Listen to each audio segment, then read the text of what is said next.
我是陈月。此时此刻，我正一边三刷哪吒，一边在王者峡谷里大杀四方，手速快到冒烟，马上就要红温上头。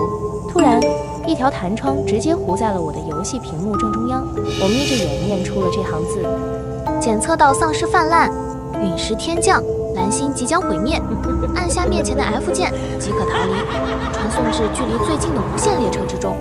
倒计时10分钟，逾期后果自负。现在骗子的文案都这么卷了吗？为了骗我点击下载，连蓝星毁灭都编出来了。我当场无视，反手就要关掉弹窗，毕竟我的塔快被推了。没错，就算开局送我100连抽，我也不会下，除非他倒贴我钱。这是我身后的室友叶青青，电商女强人，此刻正在拼夕夕里为了那0.1元的现金红包拼命。咦，怎么我也收到了？这游戏公司也太舍得花钱了吧！全校无差别覆盖，没有链接，也没有福利。现在的恶作剧成本这么高吗？这是正在练书法的李元旦，坚定的唯物主义者。他连头都没抬，以为是谁发的垃圾短信。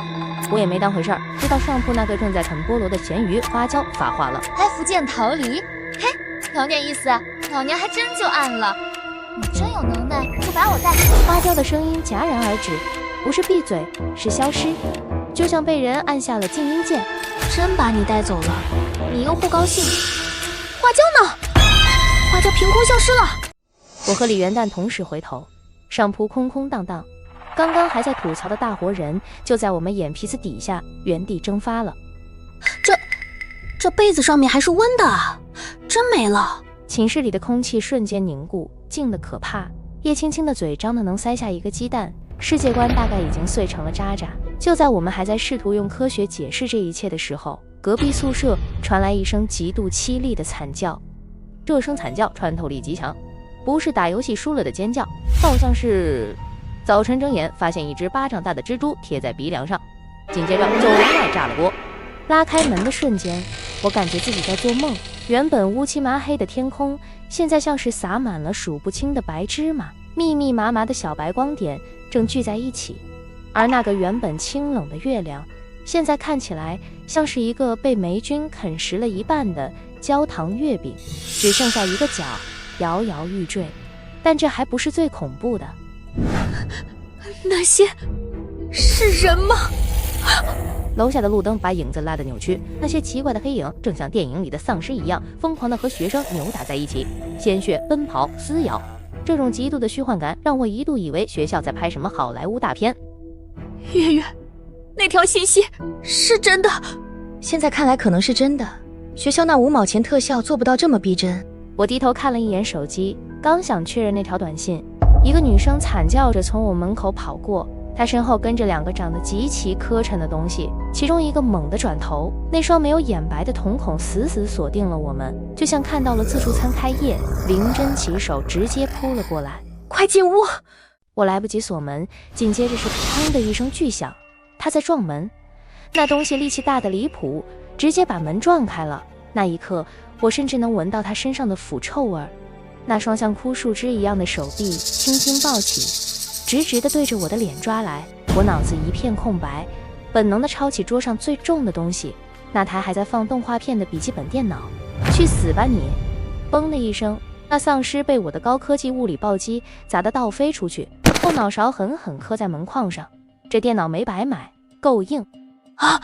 打他脑壳，打他脑壳！叶青青这货终于反应过来了，拿着羽毛球拍对着丧尸就是一顿输出。李元旦也吓得花容失色，顺手抄起桌上的5500高频单词书，还有一整排考公资料，劈头盖脸的砸了过去。我眼睁睁看着那丧尸被20几本厚书淹没。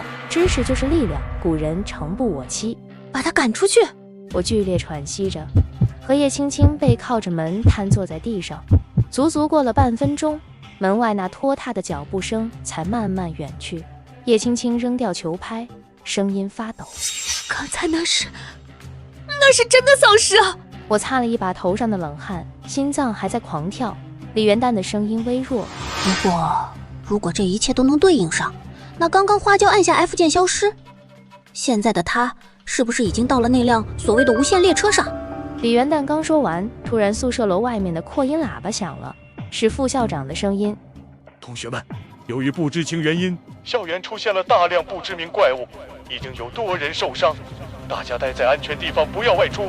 再强调一遍，这不是演习，这不是演习！救命！别咬我脸！广播里传来令人牙酸的痛嘘声，随后是一片死寂。广播断了，整个世界仿佛静止了2秒，所有的侥幸心理在这一刻彻底崩塌。下一秒，整栋宿舍楼爆发出了漫天的哭喊和尖叫，绝望像海啸一样淹没了我们。然后我的手机震动起来，紧接着是一个机械的倒计时提示：是否按下 F 键逃离末日？传送至无限列车之中，倒计时180秒，179、178。那个声音再次出现了，我的心跳跟着耳边的倒计时一起狂跳，寝室里的空气都快凝固了。有了刚才发生的一幕，再结合现如今的超自然力量，我们不得不相信，世界末日就这样贴脸开大地来了。那我们快按这个 F 键传送过去啊！我看着轻轻点开消息页面的手都在抖，我也已经抬手指向屏幕，可李元旦突然伸手拦住了我们。等一下，现在还有时间，我们试试联系一下花椒，看他那边什么情况。我和青青都屏住了呼吸，盯着那部嗡嗡作响的手机，听筒里先是传来一阵刺啦刺啦的电音干扰，像老式磁带卡壳了一样。就在我们以为要失联的时候，花椒那急促的声音突然炸了出来。喂，是蛋蛋吗？是我。花椒，你现在怎么样？还好吗？妈呀，谢天谢地，还好你们聪明，知道打给我。我刚才对外一直打不出去电话，这3折叠手机真是白买了。我能想象到花椒在那头翻白眼的样子，不过他很快就切入正题，语气里还带着点新奇。我刚才点了 F， 直接传送过来了，这边在一个火车站，还有好多人也都是传送来的，比春运还热闹。他们有的还牵着狗绳，有的穿着登山服，还有外卖员提着黄焖鸡米饭，隔着保温袋我都闻到了，好香啊！我突然眼睛一亮，一下子抓住了关键。花椒说的那些人手里都拿着东西，遛狗，还有外卖员。对了，花椒，你是不是手里还拿着菠萝？听筒里安静了2秒，紧接着就传来花椒那魔性的奸笑。对，月宝，你可真是个小机灵鬼，顶级游戏理解大师。那还等什么？我们快收拾行李一起带过去啊！时间紧迫，花椒，你有什么需要拿的，直接说，我们帮你带过去，快！好，还有2分倒计时，你们加油，这是我们的机会。我看到好多人都是两手空空来的，我们已经领先1大步了。我桌子抽屉里的坚果零食，还有燕麦袋上，秋冬衣服，你看着该几件？化妆品随便拿几个就行，还有我的水杯、充电宝、我单的明信片等等。我零食根本没存多少，到时候只能靠你们接济啦。别提了，我也没有囤货的习惯。桌上90%都是书，现在反而是最没用的。零食有我，你们包放心吧。我看着青青那股子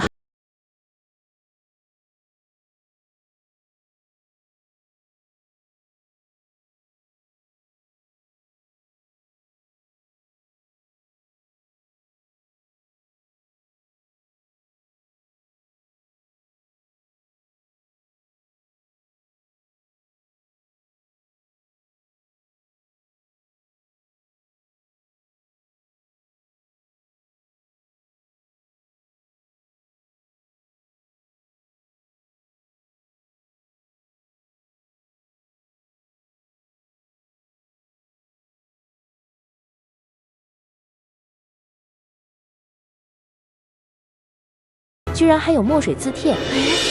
不是蛋蛋，你干嘛呢？这都什么时候了，你放这些干嘛？关键是我也没其他东西啊。哦，对了，还有这几盒感冒药和甘草片、风油精之类的。就剩30秒了。好了好了，别催了，马上好，还有10秒。等等，还有最后一个东西，我们的4叶草别忘了。我们3个都愣了一下，那是我们寝室一起养在矿泉水瓶里的盆栽。我反应最快，火急火燎冲进阳台，把4叶草拎了出来。我们3个拉着行李箱，背着书包，同时按下了那个决定命运的 F 键。一道刺眼的光芒闪过，我只觉得眼前的景象像被按了快进键一样飞速变换，呼吸之间，熟悉的寝室就消失不见了，取而代之的是一个无比辽阔的火车站台。刚站稳脚跟，漫天的喧哗声就像潮水一样涌进耳朵，差点把我淹没。黑夜的灯光下，铁轨两边的站台看不到尽头，密密麻麻的人群挤在一起，像一股停滞的洪流，每个人脸上都写满了迷茫和恐惧。还有不少人两手空空，在人群里大声嚷嚷。花椒从人群里扑过来，激动地抱住我们。你们总算来了！李元旦把行李箱和书包递给他，我们502寝室的4个人紧紧凑在一起，生怕被人流冲散，快速检查了各自的行李，还好都完好无损，心里的石头总算落了地。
人群瞬间安静下来，但是不到2秒就炸开了锅，骂声此起彼伏。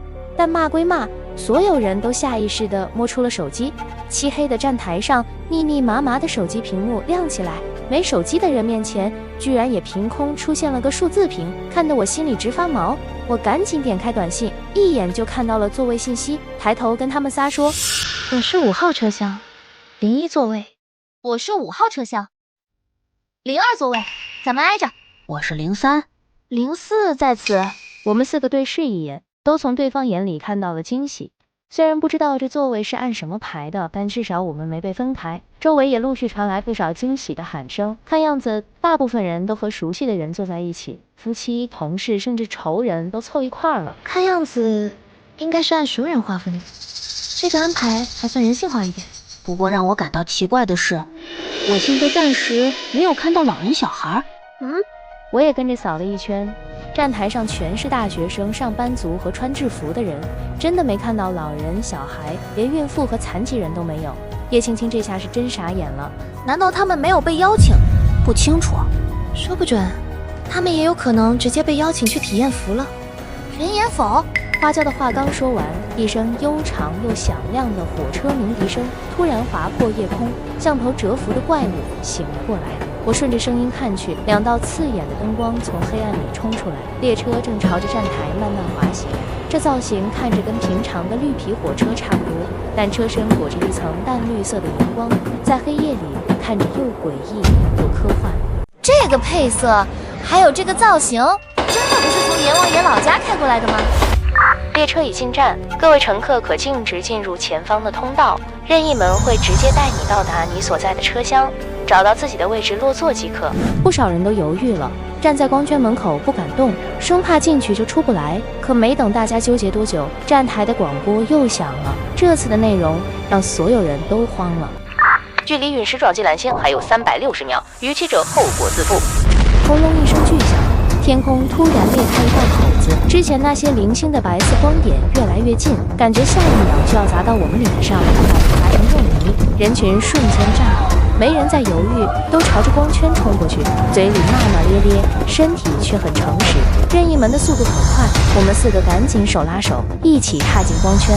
刚落地就已经到了5号车厢门口。一进车厢，我就被眼前的景象惊到了。一眼望过去，一节车厢大概能坐100多人，大部分都是2排座椅，中间放一张伸缩桌，6个人1个座位。可等我找到自己的1号座位时，又愣了，我们的座位居然是4人座，1到4正好是我们4个，旁边没有其他人。咱们还挨着洗手间和饮水器啊，就在车厢门口右边2步方向。太方便了，我们仨赶紧放下行李，朝着叶青青指的方向看去，还真有个智能化的饮水器和洗手间。花椒第一个忍不住说要去洗手间，叶青青本来想留下来看行李，说咱们东西多，怕被偷。要不你们先过去吧，我在这儿看着行李，万一被偷了都没地方哭。不用，你看那是什么？我们都抬头看去，行李架上贴着一行醒目的红色标语：车厢内严厉打击打斗、厮杀、偷盗、扰乱公共秩序等行为，违者代价自负。你觉得这东西可信？子不语怪力乱神，尊重和敬畏一切超自然的力量，就是我们该做的。这一夜经历的一切，就是佐证。那我们走吧，总不可能有人刚上车就偷东西吧？那也太大胆了。我们把行李箱放到行李架上，就往洗手间走。可我们刚走没一会儿，我就瞥见一个贼眉鼠眼的眼镜男坐到了叶青青的座位上，眼睛直勾勾地盯着我们的书包。我心里咯噔一下。可这时候广播又响了，只能先去洗手间。到了车厢右边，我们才算开了眼。饮水器像嵌在车厢壁里一样，又大又整洁。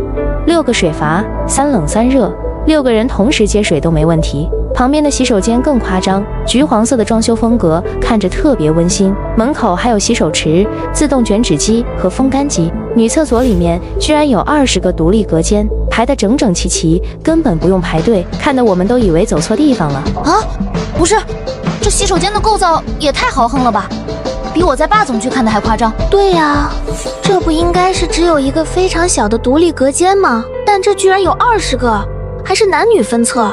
这就是外星文明的最低等配置吗？这一定是空间折叠原理。请各位乘客抓紧回到座位，届时本列车乘务员将会带领大家熟读列车新手考核。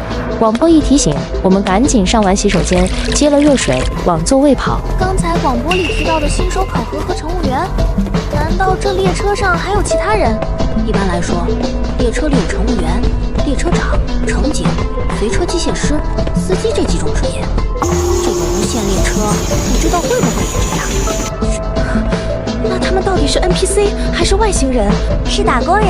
叶青青这话一出口，我们仨都愣住了，气氛瞬间变得有点好笑。我们4个刚走到车厢门口，屁股还没粘到座位，一个人影像是被电流击中一般，抽搐着弹飞出来，正好砸在我们面前。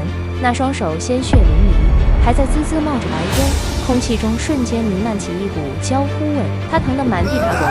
叶青青吓了一跳，但她眼尖，一眼就看到了散落在男人身边的2包干脆面。这不是我包里的东西吗？车厢里的目光瞬间聚焦了过来。14号座位那个抱着狸花猫的短马尾女孩指着地上的人，直接补了一刀。这家伙刚才在翻你们几个的包，然后突然就这样。刚才有脏东西碰了。什么脏东西？我看是人赃并获吧。我看到眼镜男爬起来，急忙大喊：站住！大家都看见了，别偷了我们东西不承认。作为惩罚，你总要留下来什么东西赔偿我们吧？我全身上下但凡有其他东西，就不会去偷了。要钱没有，要命一条。既然没钱，那就留下点东西吧。你衬衫口袋里的打火机留下，人可以走了。当然，你也可以选择直接出手打我，但不一定是我的对手。他果然被激怒了，挥着拳头直冲我的面门。我反手摸向口袋里的水果刀，正准备反制，可就在那一瞬间，眼镜男啊的一声，那挥拳的动作戛然而止，整个人向后弹飞，重重摔在地上，头骨盘了，眼球爆哭，仅仅挣扎了几秒，却彻底不动了。139座号乘客违反列车规则，给予心脏骤停死亡惩罚，以示警戒。我握着刀的手将在半空，这就死了。虽然我知道先动手的会受罚，但这未免也太简单粗暴了，直接物理消除。这就是违反规则的代价。混乱中，一个冷冰冰的声音压过了所有嘈杂。车厢门边不知何时站了一个男人，身穿黑白渐变制服，腰间别着枪，那种眼神像是看着一群死人。看来我有必要亲口警告你们，车厢内禁止打斗和偷盗行为。这种情况，我不希望出现第二次。都散开，我会把尸体清理走。人群哗啦一下散开，我没急着走，趁着混乱，顺手掏走了那死鬼口袋里的打火机。我们寝室没人抽烟，但这东西是重要火源，以后会有大用。那个制服男看见了我的小动作，但他没阻止。打扰啊，叔叔您请吧。他微微点头，指尖突然溢出一缕像代码一样的生物电子微光，下一秒，地上的尸体就像被橡皮擦擦掉一样，光速分解，消失得无影无踪。砰的一声，第5车厢连接其他车厢隔道的监控门突然关闭。本来应该是由005乘务员为你们讲述接下来的内容，既然你们所在车厢发生特殊事件，就由我代劳吧。先简单介绍一下，我是本次无限列车的乘警，本名烛龙，工作职责是维护列车正常运行。这是我的证件。展示完证件后，他拍了拍手，车厢前后突然亮起2个巨大的投影画面。那一刻，我们看到了地狱，那是我们的蓝星。曾经繁华的都市变成了空城，屏幕里到处都是游荡的丧尸，腐烂的脸几乎要贴到镜头上。接着，无数刺眼的白眼从天而降，蘑菇云让连环炮弹炸开，目之所及只剩下漫天的尘埃和废土。你们的家园已经被毁，不要再抱着回去的侥幸心理。高智慧族群和生灵将由我们无限列车接管。也就是你们这些人，那些收到了 F 件消息，仍然坚持己见留下之人，都已经丧失了生命。所有人都沉默了，彻底的心如死灰。但也有几个疯子脸上竟然露出了狂喜。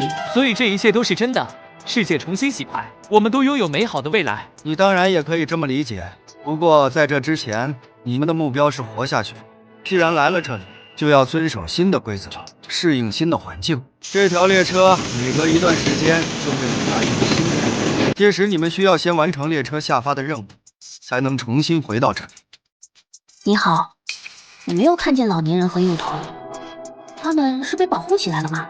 针对老弱妇孺、残疾人、重病患者等弱势群体，我们提供了一定条件的保护。但是这世界上没有免费的午餐。和你们一样，他们需要依靠自己的劳动去获取报酬。不过他们的生存环境和待遇可比你们强多了，所以还是多担心自己。大家明显松了口气，但这种轻松连1秒钟都没维持住。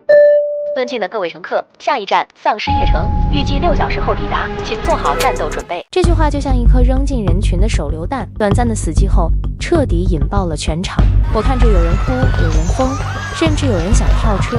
我们502寝室这边也好不到哪去。救命！我真的很害怕那些东西。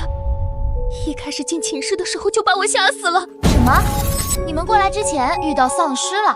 对，怪物的可怕之处在于未知。好在我们3个合力把那东西赶出去了。不过现在想想也挺后怕的。我捧着水杯喝了口热水，强迫自己冷静下来。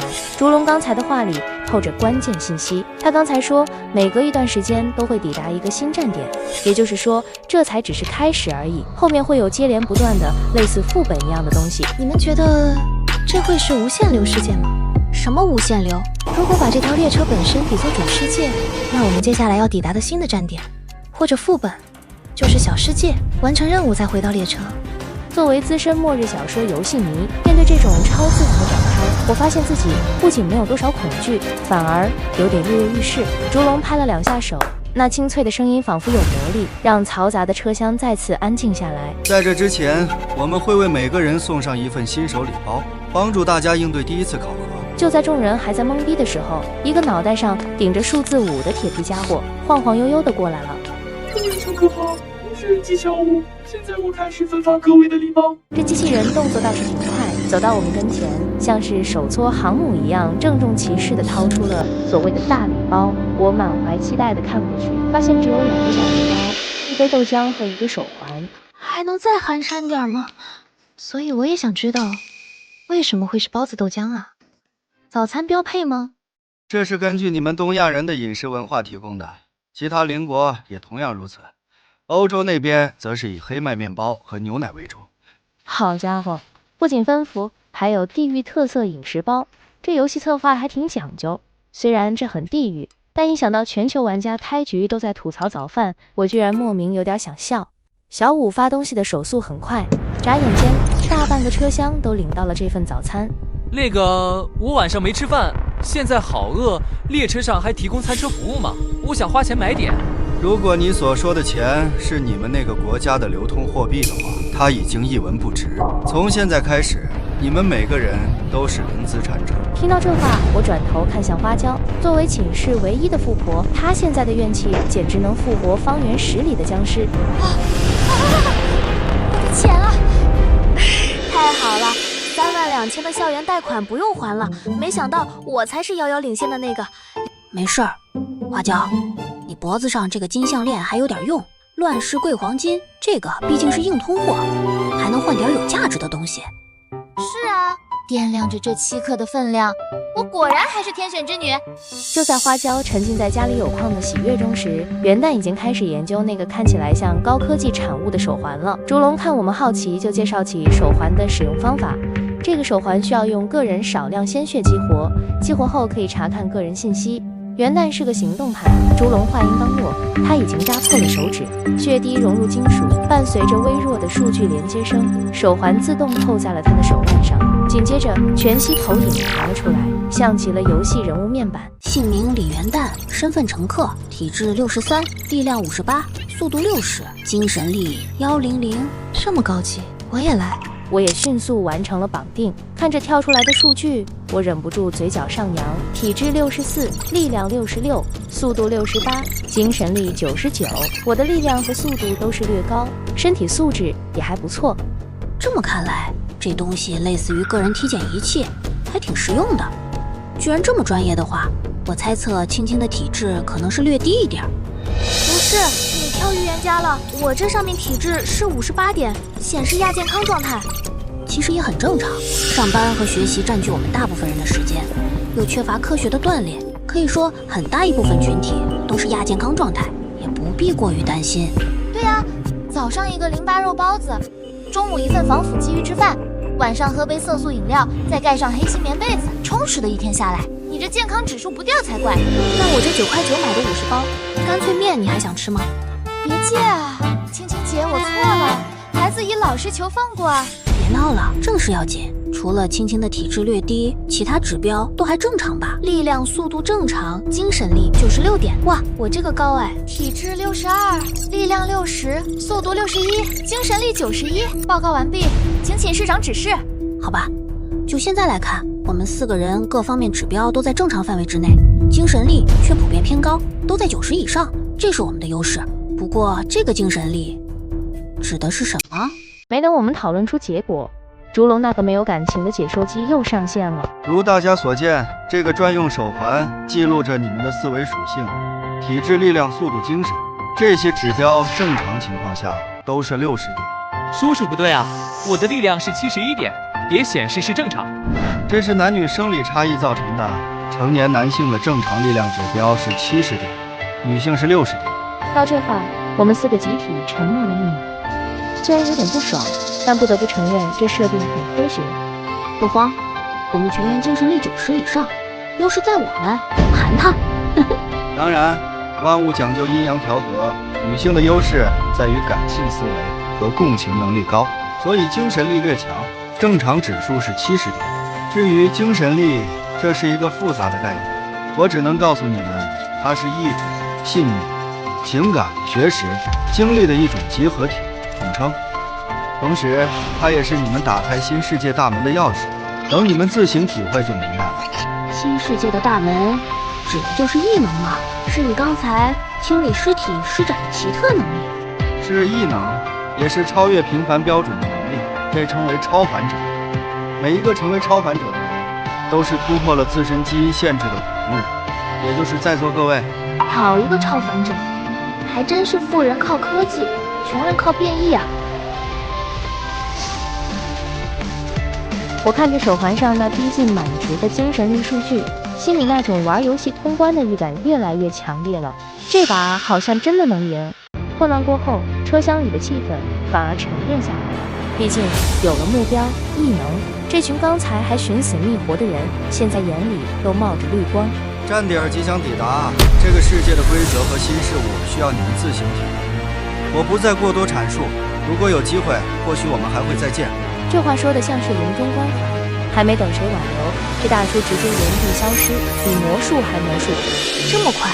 他刚才是按 F 键逃离了吗？说正事，还有5个多小时到站点，咱们接下来怎么办？我有点困了，想睡觉。睡一会儿也行，本来就大晚上的，休息一下养好精神再说。那我定几个闹钟，5小时之后响。就是这车厢灯光有点刺眼，要是和咱们学校一样，晚上23点强制熄灯就好了。晚上好，各位乘客，列车运行进入夜间模式，抵达站点会再次亮灯并提示。啪的一声，全世界都黑了。2秒钟的沉默后，车厢里响起了几句优美的国骂。虽然，但是这也太黑了吧。等一下，我记得桌子下面有个多功能按钮来着。元旦摸索了一阵，只见窗口下弹出个圆滚滚的小夜灯，温和的白光刚好照亮我们这一桌。最绝的是，这光还能调色温。这还不算完，元旦又按了2下，脚底下弹出一个垃圾桶，再按一下又缩回地板里。而且这还有2个插座开关没有断电，我的手机现在显示的还是充电状态。天哪！麻雀虽小，五脏俱全，这种多功能设计太适合我这种懒人了。我们的动静引来了周围人的围观，很快车厢里此起彼伏的惊叹声响起，大家仿佛发现了新大陆，纷纷开始效仿。脱规则的福，我们可以趴在桌上放心大胆的睡，不用担心有人顺走我的手机。我再次醒来是被车厢里的躁动吵醒的，倒计时开始了。闹钟铃声响起的同时，广播也响了。站点还有10分钟抵达，现在特发布本次任务的生存手册，请注意查看。小五机器人又神出鬼没的出现了，手里捏着一沓像试卷一样的东西，没人敢不接，这可是保命符。还有生存手册，薄薄3页纸，却只有第1页有字，上面写着本次站点丧尸夜城任务，坚持生存3天并回到列车。已知线索：1. 这是只有丧尸的死城；2. 天黑出门更安全；3. 安全区有物资；4. 隔离区有血清；5. 本区域共有8瓶初级魔药及2瓶精品魔药。这意思是，在这个鬼地方活下来，坚持3天，就算成功了。我们先把这上面的5条信息串联一下，还原出个大概，方便我们掌握大致的情况。假设这是一座被丧尸入侵的城市，当地人先后设立了隔离区和安全区，但最终还是沦为了死城，应该是这样吧？我同意。而且他提到了生物研究基地，是不是有人研发了病毒，才导致了丧尸的出现？这样就圆回来了。电影里都这么演的，这就是那个生化危机。所以我们的下线任务是活下去，最高任务是拿到魔药觉醒液呢。一节车厢152人，10瓶魔药，每个人拿到的概率是6.58%，还真是竞争激烈。应该是151日，时间紧迫，不管怎么样，收拾东西吧。跟丧尸交战，武器肯定是要有的。我拉开行李箱，那根早已准备好的伸缩晾衣杆在灯光下闪着寒光。邻座那几个空手的大哥看我的眼神像是在看乒乓吗？食物和水就交给我，那我准备几件外套，防止被丧尸抓伤，也能做个简单的防护。后勤保障，我也算一个。元旦把水杯、充电宝、感冒药一股脑塞进包里，突然他盯着手里的风油精停了一下。花椒，快把你的几瓶香水都给我。不是吧，大姐，都要上战场了，还这么体面啊？想多了。香水除了香精外，它75%的主要成分是酒精，我自有妙用。我们的动作快得惊人，不到5分钟，4个背包就被塞得满满当当。叶青青把最后一根火腿肠硬塞进去后，紧张地抬起头。蛋蛋，我们这样就行了吗？真的不拿行李箱了？行李箱不能带，不方便我们行动。就算拿来当武器，也太笨重了。轻装上阵比较好。大家还能相互打配合，我赞同。既然决定要硬刚，那就得盘点一下家底。下面我要开始分发武器了，于是我掏出那把折叠水果刀，像个推销员一样干咳了一声。这应该是所有武器里最锋利的冷兵器了。你们有谁习惯近战的吗？他们3个的脑袋摇得像拨浪鼓，这在我意料之中。我的性格你们知道，反正我是不喜欢打打杀杀。就在昨天，我还是一个穿着汉服练习书法的蛋人呢。那好吧。果然非我莫属了，我来打头阵，就当之前玩的那些恐怖游戏照进现实。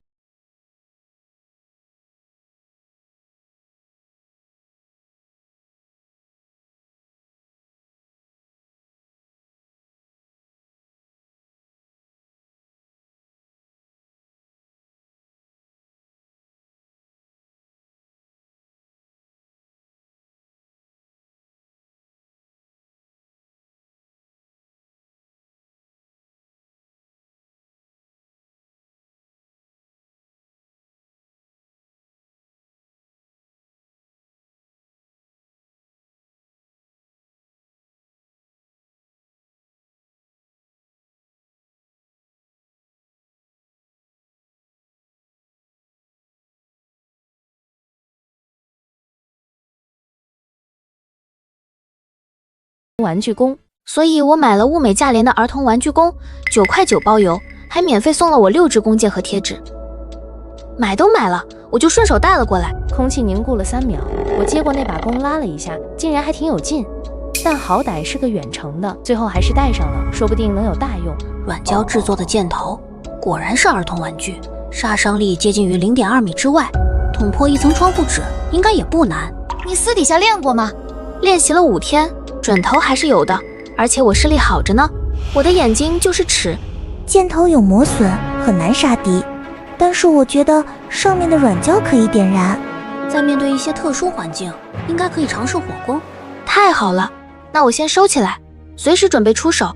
我们这边正在把儿童玩具升级为战略武器，车厢里的气氛却越来越焦躁。列车快到站了，那些两手空空的人开始慌了，各种牛鬼蛇神开始拉帮结派。元旦探头看了一眼，那眼神通透的像个看破红尘的老法师。在一切刚刚开始的时候，大部分人的想法还是抱团取暖，共度难关。但是当危险来临时，不攻自破的联盟却会很多。你们好，我叫连丽，方不方便结个伴？大家一起行动更安全。毕竟你们4个女孩带这么多东西，很容易被盯上。我们公司的5个同事分到了一起，都是信得过的朋友，咱们不如结伴而行。来者是个穿着蓝色登山服的中年油腻男，眼神一直在我们的背包上打转。你也都看到了，我们只是4个势单力薄的女生，为什么要和我们合作？恐怕是看上我们包里的东西了吧？好了，大家都是成年人，我也不拐弯抹角了，把你们的食物分享出来一部分，大家人多力量大，不是更好吗？那作为等价交换，你们应该给我们什么呢？当然是给你们提供保护啊！你们这一个个细皮嫩肉的，遇到丧尸根本招架不住，好吧？还不如先拿出一些诚意。大可不必，我们现在不需要保镖。对比我们这些细皮嫩肉，我觉得你的啤酒肚其实也不差。拜拜了您嘞。他下意识吸了一下肚子，脸上的假笑瞬间裂开，变成了恼羞成怒。不识好人心，咱们走着瞧。他转身回到自己的小团体，那背影都透着一股子算计味。虽然听不见他们在说什么，但我用脚趾头都能猜到，不是什么好话。我看那几个人一边窃窃私语，一边朝我们这边瞅，他们不会是盯上我们了吧？那些人下车后不会报复我们吧？唉，没办法，就冲咱们4个人身上的行李，咱们就注定是显眼包。没有刚才那个人，也会有其他人盯上我们。而且那家伙一开始就抱着高人一等的态度看待我们，就不用给他好脸色。总之，下车之后大家凑在一起，不要分散，做好防御工作，小心为上。丧尸迷城已抵达，请各位乘客有序下车。2分钟后，列车强制关闭通道，预祝各位生存到最后。走吧。我顺手拍了一下包里那瓶装着4叶草的矿泉水瓶，希望小幸运与我们同在。身后有个想赖车的倒霉蛋被机器人一脚踹飞，喜提开局骨折大礼包，杀鸡儆猴的效果很好，剩下的人像沙丁鱼一样涌了出来。临近出口，便得一光，出极狭才通人，复行数10步，豁然开朗。元旦的桃花源记并没有召唤出世外桃源，踏出甬道的那一刻，迎接我们的是比墨汁还浓的黑，天空星芒暗淡，乌云遮月，这种极致的空旷和寂静，让人觉得自己像是被世界遗弃的孤儿。还是没有信号，不过现在是凌晨3点多，看来我们还算安全。等等，蛋蛋，你突然这么大声，吓死我了！哇，好像踩到什么东西了，凭感觉有点像人的手掌。1、2、3、4、5，这句话比恐怖故事还带劲。我们4个瞬间像受惊的鹌鹑一样缩成一团，悄咪咪地往旁边挪了10几米。大家伙别慌，咱们这100多号人，只要一起行动，就没什么可怕的。对，而且5条规则里第2条就是天黑出门更安全。咱们现在没有危险。光线这么暗，还是先照一下路吧。一束束光柱刺破黑暗，那一瞬间，我们看清了这座城市的荒凉与破败。但更要命的是，我们也看清了人群里混进来的东西。几十只面色惨白的丧尸，就像参加自助餐的食客，混在人群里，甚至还有几只就在大家身边。灯光亮起的刹那，他们抬起头，猩红的眼睛里写满了食欲。这一声惨叫像是发令枪，几十只丧尸瞬间暴动，刚才还信誓旦旦要抱团的人群瞬间炸了窝。快跑，先离开这里。别怕， 4头猪都能拱死1头丧尸，更何况我们4个人呢？有道理，但你这话也太糙了吧！眼看那个死乞白赖追着我们的丧尸就差一点抓到花椒的屁股时，叶青青抓着吹风机电线，把那粉色的小吹风机当流星锤一样甩了出去，砰的一声砸在丧尸脑门上，伤害不大，侮辱性极强。这丧尸长得也太寒碜了吧！丧尸被激怒了，张牙舞爪的扑过来，花椒挥舞着1米7的两粒杆，像打地鼠一样疯狂输出。元旦也没闲着，拿着羽毛球拍网住丧尸的脸，就是一顿狂拍。机会来了！我绕到丧尸身后，虽然是第1次实战，但看了那么多丧尸片，理论知识我可是满分。水果刀直刺后脑勺，这么硬，刀尖像是搭在了铁板上，差点卡住。那丧尸猛地回头，一张用力的就要贴上来，我心里一慌，抬腿就是一脚把他踹了出去。陈月，攻击他的太阳穴位置，那里是颅骨的交汇处，也是最薄弱的地方。我来掩护你，6头就秒，我勒住他了，就是现在啊！快！青青不知道哪来的力气，用电线死死地勒住丧尸的脖子往后拽。元旦在一旁举着手电筒，这场面怎么看都像是我们4个在谋杀路人。我对准丧尸的太阳穴，水果刀像切豆腐一样捅了进去，拔出，再刺，再拔出，直到那1米血的家伙彻底不动了，我才停止。你们也太勇了吧！我觉得还是你更勇，丧尸的脖子都快被你勒断了。咱们要不要先找个地方躲起来？要不咱们先去那家门窗装修店避一下吧。等一下，有情况！我的手环突然震动，我点了确认，下一秒，地上的丧尸脑袋像石头的西瓜一样自动裂开，一颗黑色的小水晶浮现出来。灵针起手，太吓人了吧！这到底是什么东西？晶核，一阶一种的精华所在，是开启非凡力量的钥匙，同时也是无限列车的基础。破壁！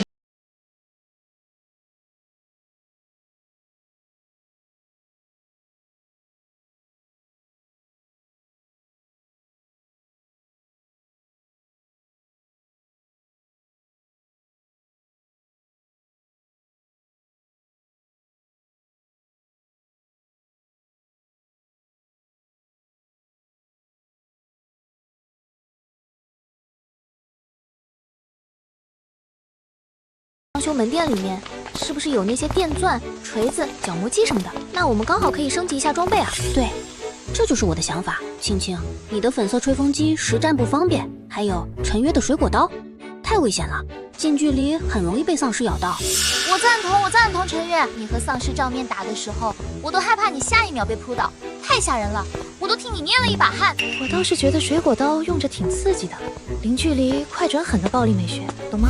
救命啊！远处的一声惨叫打破了我们的战后总结，几道乱晃的手电筒光束就刺破了黑暗。斜对角冲过来5个穿着登山服的家伙，领头那个挺着啤酒肚的，正是刚才想抢我们要被我怼回去的林立。他们身后还跟着6个只会流口水的啦啦队。又见面了，各位！看着他脸上那副我把怪引来了惊不惊喜的欠揍表情，我们4个集体想骂人。滚啊！这家伙还把丧尸引我们这边来了，我们快跑吧！摊上这些人准没好事。跑？咱们几条小短腿怎么跑得过那么多条腿？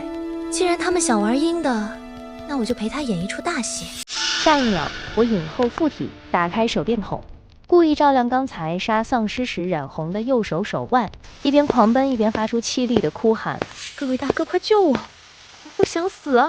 林立原本还想冲过来抢包，结果看到我这一手，鲜血淋漓，脚底板瞬间像是抹了强力胶。这女的感觉不对劲，不会是被丧尸咬了吧？太上市了，又想起我们来了。为了逼真，我顺势下腰，脸朝林立，扭动脖子。我现在有点感谢大学选修的舞蹈课，这柔韧度，丧尸看了都得喊我声老师。我那3个室友显然已经被我的骚操作惊呆了。此时无声胜有声，他被丧尸咬了，有变异了，咱们快跑啊！去前面那家门窗装修店躲起来再说。林立也被吓破了胆，带着人转头就往那家看起来很结实的门店冲。不好，他们要抢占先机了！抢占先机，有时候也可能是抢着去投胎。砰的一声，那扇玻璃门被推开了，一瞬间，十几双虚拟眼睛在手电筒的光照下亮起，和林立5人组来了个深情对视。没想到那竟是个丧尸窝，瞬间惨叫声此起彼伏，几个人很快被丧尸潮淹没。就在这时，林立毫不犹豫地把身边的崔木推向了丧尸群，他则躲过了攻击，挥舞着登山杖闯出一条血路，但他也被咬了一口。手机在慌乱中掉落，它像条丧家之犬一样钻进了黑暗，而那些丧尸居然围着那个破碎发光的手机疯狂拍打，直到光芒熄灭。天黑出门更安全的意思，难道是？别发呆了，蛋蛋，我们被盯上了，快跑啊！装修店里的丧尸太多了，解决完林立那一伙，剩下的10几只全都转头看向了我们，其中还有一个长着4条胳膊的畸变体，看着就让人直掉鸡皮疙瘩。要不我们两分开跑吧？我们分散一部分火力，等安全了再回到这里集合。来不及了，我们一旦被盯上，根本跑不过他们，只会死得更快。元旦的动作快得像是在变魔术，拧开香水瓶，塞进卫生纸，从我手里拿过打火机，点燃。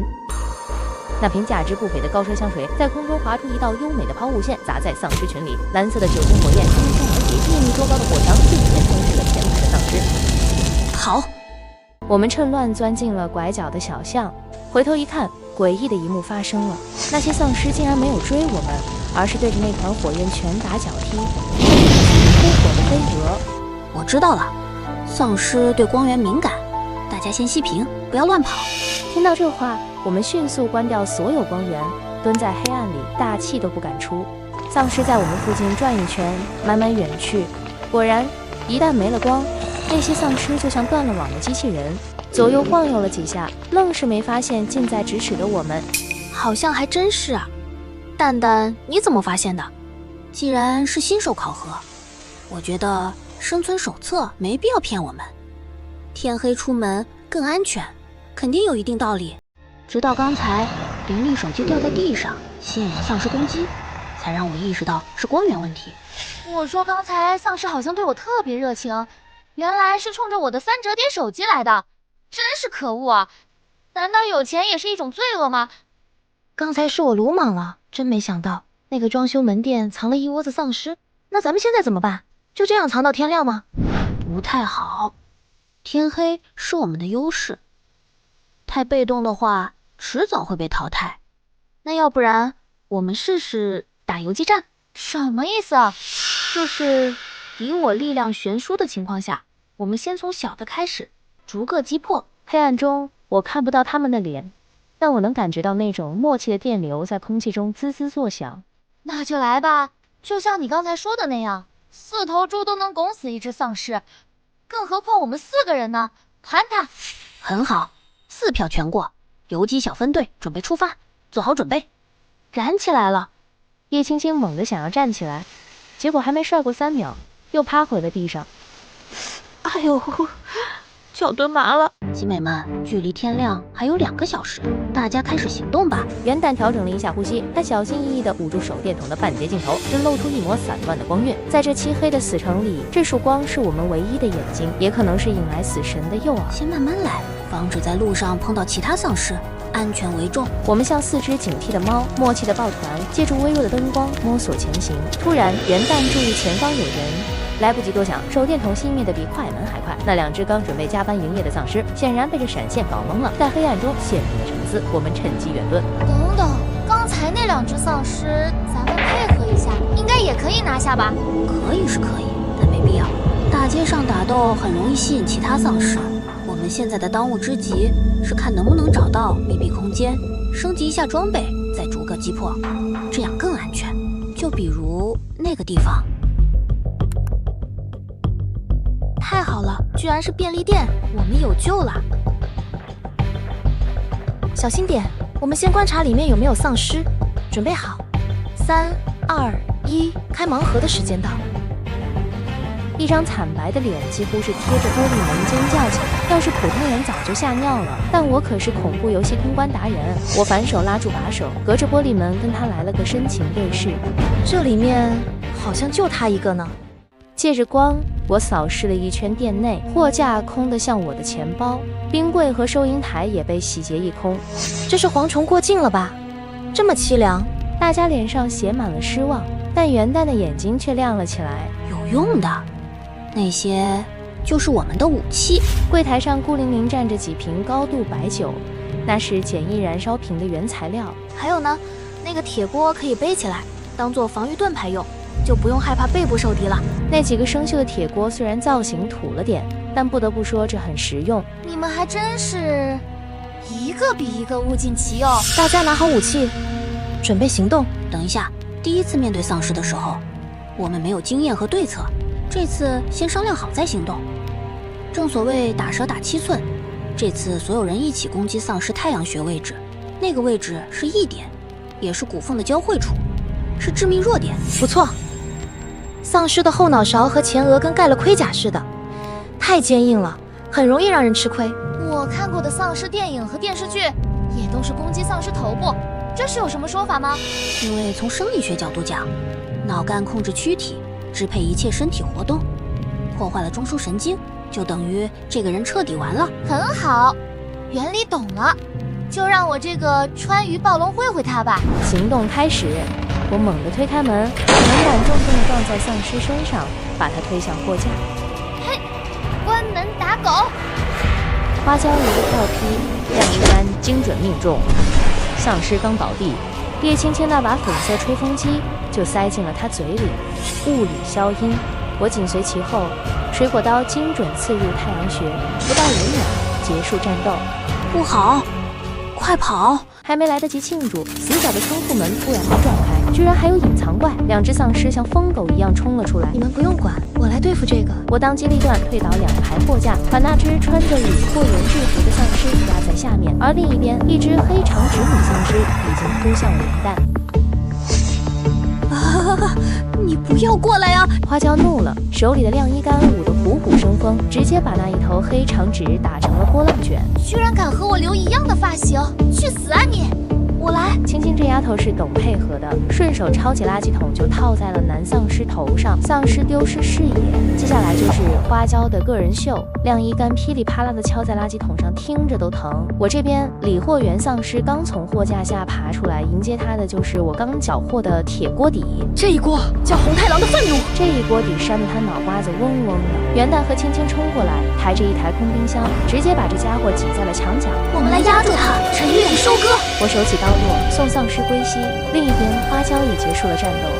终于不吭声了，非要吓我，害得老娘罩子都打掉了。空气突然安静了1秒，这大概就是强者的松弛感吧。我摇摇头，目光无意间扫进了仓库深处。你们快看，这里面居然还有一箱子食品箱，有饮料。什么？赚大发了！任务生存3天，我们只要待在这个便利店，把仓库门锁上，有吃有喝，而且够安全，这不躺赢吗？是这样不错，可是我们不只要生存，还要温饱。别忘记了，获得魔药解锁异能才是我们的最高目标。这只是我们的起点，既然我们都迈到这一步了，就更要想办法领先其他人，最起码也要抢到1瓶魔药吧。没问题，指哪打哪。而且我们这个专业团队配合得很好。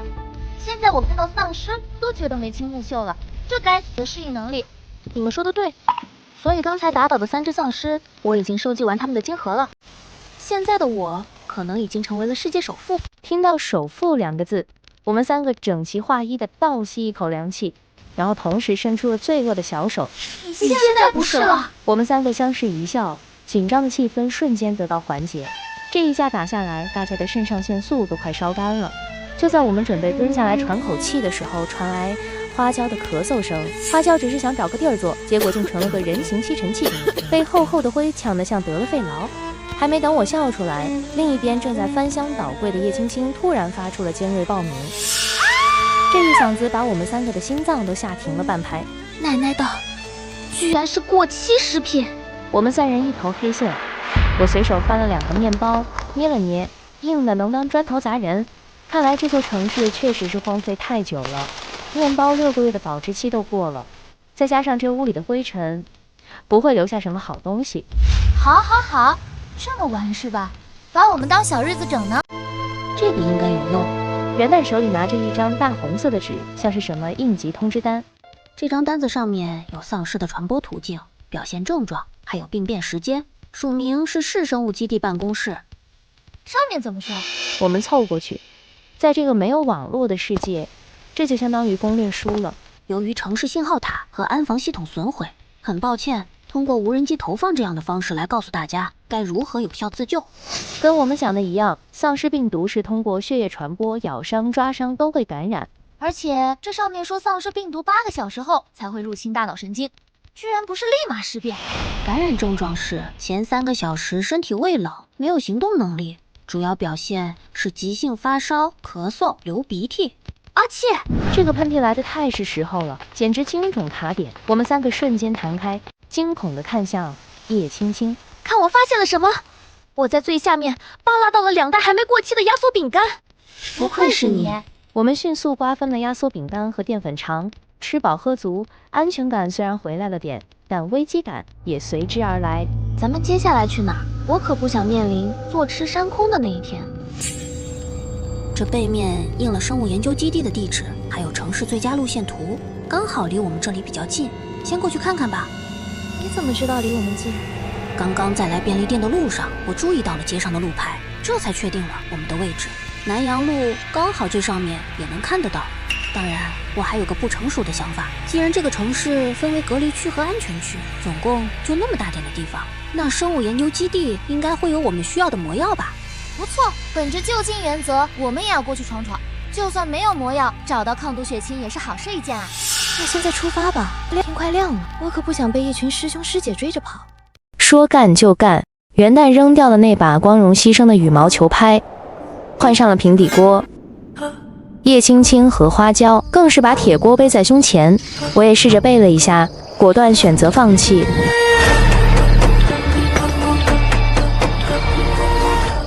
这些白酒是用来干扰丧尸，方便我们逃跑的吗？我准备把这些做成燃烧瓶，用布条系在瓶口，拧紧点燃，丢出的瞬间瓶子破裂，引燃酒精，威力也是不小的。什么？你认真的吗，大姐？这很危险的啊！这还是少儿频道吗？这不是走投无路了吗？而且别忘了，我备战了2个多月的高中化学教资证，理论优势在我，你们就放100个心吧。所以物理攻击不奏效的话，就准备上演化学攻击吗？不是，你们俩这一个刺客，一个法师是吧？这样显得我很废物啊！喂，拒绝捧杀，我还等着你的粮仓投喂我呢。真好，看到你们这样，给有一种躺赢的兴奋感，火力不足，恐惧症也减轻了。临走前，我们把窗帘裁成了布条，塞进瓶口。看着这一背包的大杀器，我也多了几分底气。再次回到大街上，空气里依旧弥漫着腐朽的味道。元旦对着路牌和地图比划了半天，顺着这条大路往南直走7公里吧。多少？7公里。从城市规划地图上看是这样的，而且生物研究基地这种肯定都会远离闹市，建立在郊区啊。我们这里真的算近的了，要是去安全区的话，就这几条路线加起来有20多公里了。7公里，等我们走过去，腿都要走断了，还打什么丧尸？所以我们找一找有没有共享单车吧，不然天亮前肯定过不去。可要是骑太快，撞丧尸脸上怎么办？那就吃席吧。找了一圈，目之所及都是半残的共享单车。我们最终还是决定用2只脚丈量这7公里的死亡之路，毕竟谁也不想骑着漏气的共享单车。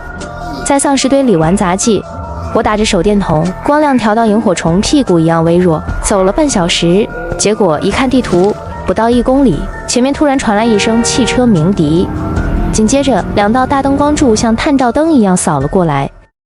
这是有人在开车？这么大胆的吗？快躲起来，防止被误杀。我们像受惊的耗子一样钻进旁边的迷你门卫室。一辆破车漂移过弯，2个丧尸挂在窗户上嗷嗷乱叫，下一秒就被甩下来碾成了肉泥。也不知道车里面几个人，不然我们可以尝试搭个顺风车。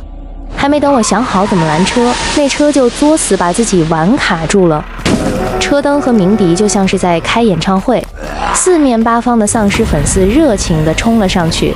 机会要不要赌一把？投掷燃烧瓶吧。什么？这也太丧尽天良了吧！车主没有招惹我们吧？我是说投掷燃烧瓶吸引丧尸注意力，然后搭顺风车。好，那我们就赌他是个良心车主。元旦也是第一次玩这种危险品，他拎出那瓶缠着布条的白酒，点火扔出，动作一气呵成，颇有几分悍匪潜质。绚烂的火花在黑夜中绽放，那群只有单线程脑回路的丧尸立刻放弃了那辆破车，像飞蛾扑火一样涌向了火海。那车主反应也不慢，一脚油门轰到底，调转车头就朝我们这边开来。我们欢呼着，然后那辆车就这么水灵灵的从我们面前路过，甚至都没减速，直接拐进了旁边的街口，扬长而去。不是，哥们儿，这么玩是吧？臭不要脸！花椒冲着车尾灯消失的方向破口大骂：“最好别让老娘碰见你，去死啊！”骂声刚落，那车居然又退回来了。车窗摇下，露出一张年轻男人的脸，正拼命挥手：“快上车！刚才你们前面那条路有障碍物，我从旁边绕了回来。”我们也没矫情，冲上去就钻。但我刚开车门，就看见后座上趴着个短发妹子，一动不动。这是我姐。花椒坐副驾，我们3个挤后座。她这2天例假不舒服，趴着休息一会儿，你们别介意哈。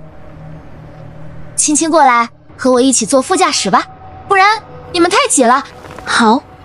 叶青青坐到了花椒腿上，我和元旦一左一右，把那个妹子夹在中间。车里全是灰，坐垫上还有斑驳发黑的血迹，但这破车现在就是诺亚方舟。车子冲出了包围圈，主驾驶的小哥松了口气，看了一眼花椒：“我叫徐毅，谢谢你们刚才的帮忙。这位副驾驶的女生，刚才好像你在喊我。”我那是太激动了，乱叫呢。只要你不尴尬，尴尬的就是别人。一番自我介绍后，我们才发现居然是校友。原来你们也是山河大学的呀，还是大4。这么说，我要叫你们一声学姐了。原来是乖学弟一枚啊！刚才学姐我差点以为你要跑路。徐毅笑得有点勉强，眼神总是不自觉地往后坐瞟。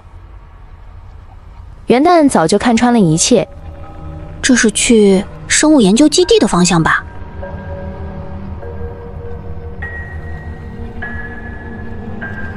是啊，反正离得近，顺路过去看看有没有什么收获。是因为你姐姐被丧尸咬伤了，对吗？这一记直球打得徐毅措手不及，元旦握住那女孩的手腕，语气平稳的像个老医生：“你别紧张，刚才一上车我就觉得她的手很凉，还一直在发抖，这是丧尸病毒初步感染的症状，黄金8小时内还有救，所以你放心，我们不会怎么样。但是作为暂时同行路的伙伴，我们也没必要这样互相遮遮掩掩，凡事提前说开比较好。”你们……他的防线瞬间崩塌，脸上写满了疲惫和担忧。我是害怕你们误会，想着多一事不如少一事，就没敢说。这么说来，你们也看到那个应急通知单了吗？当然看到了，大街上满地都是。谢谢你们理解，我是真的没办法走投无路了，不然也不会开车冒着这么大的风险闯出来。我是大3在读汽修专业的，说真的，一开始传送到那什么列车，还有现在这个丧尸站点的时候，我脑子都是懵的。他打着方向盘，满脸愧疚，像是一个做错事的孩子。车厢里的气氛随着徐毅的讲述变得有些沉重。这2姐弟也是倒霉催的，一个刚下班，一个还在跑步，就被那个该死的 F 键送进了地狱。嗨，再后来就是这么个丧尸围城站点，进来的时候可把我俩吓迷糊了。当时被丧尸大军冲散后，我们半天没缓过劲来。那你们怎么受伤的呢？还有这辆车，你又是在哪儿找到的？其实这事儿都怪我。我和我姐在附近的商超和餐饮店转了一圈，也没找到多少生活物资，索性就准备跑其他地方看看。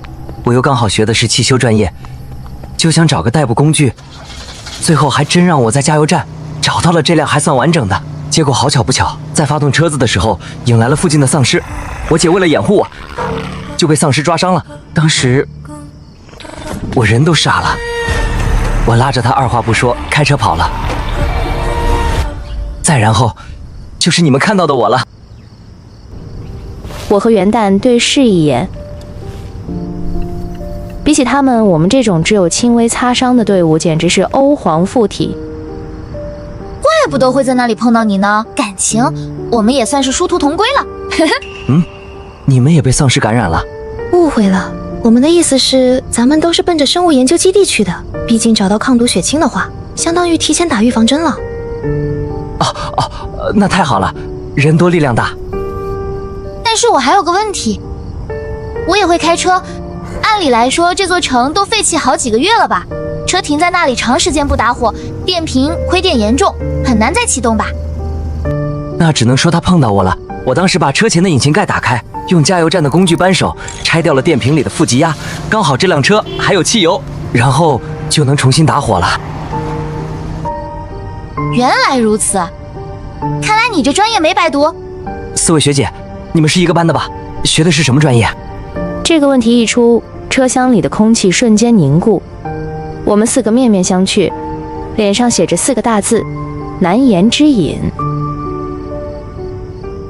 其实也还好，我幸亏考了个高中化学教资证，不然直接自挂东南枝了。小心，前面有一排的丧尸，都系好安全带。徐毅这脚油门踩得够狠，6个想碰瓷的丧尸瞬间起飞，但有个穿着潮流 T 恤的家伙运气不好，直接糊在了挡风玻璃上。和坐在副驾的花椒叶青青来了个深情对视，雨刷器无情地把那位潮流哥推了下去，只留下一道血痕。看着叶青青生无可恋的表情，我忍不住回头看了一眼。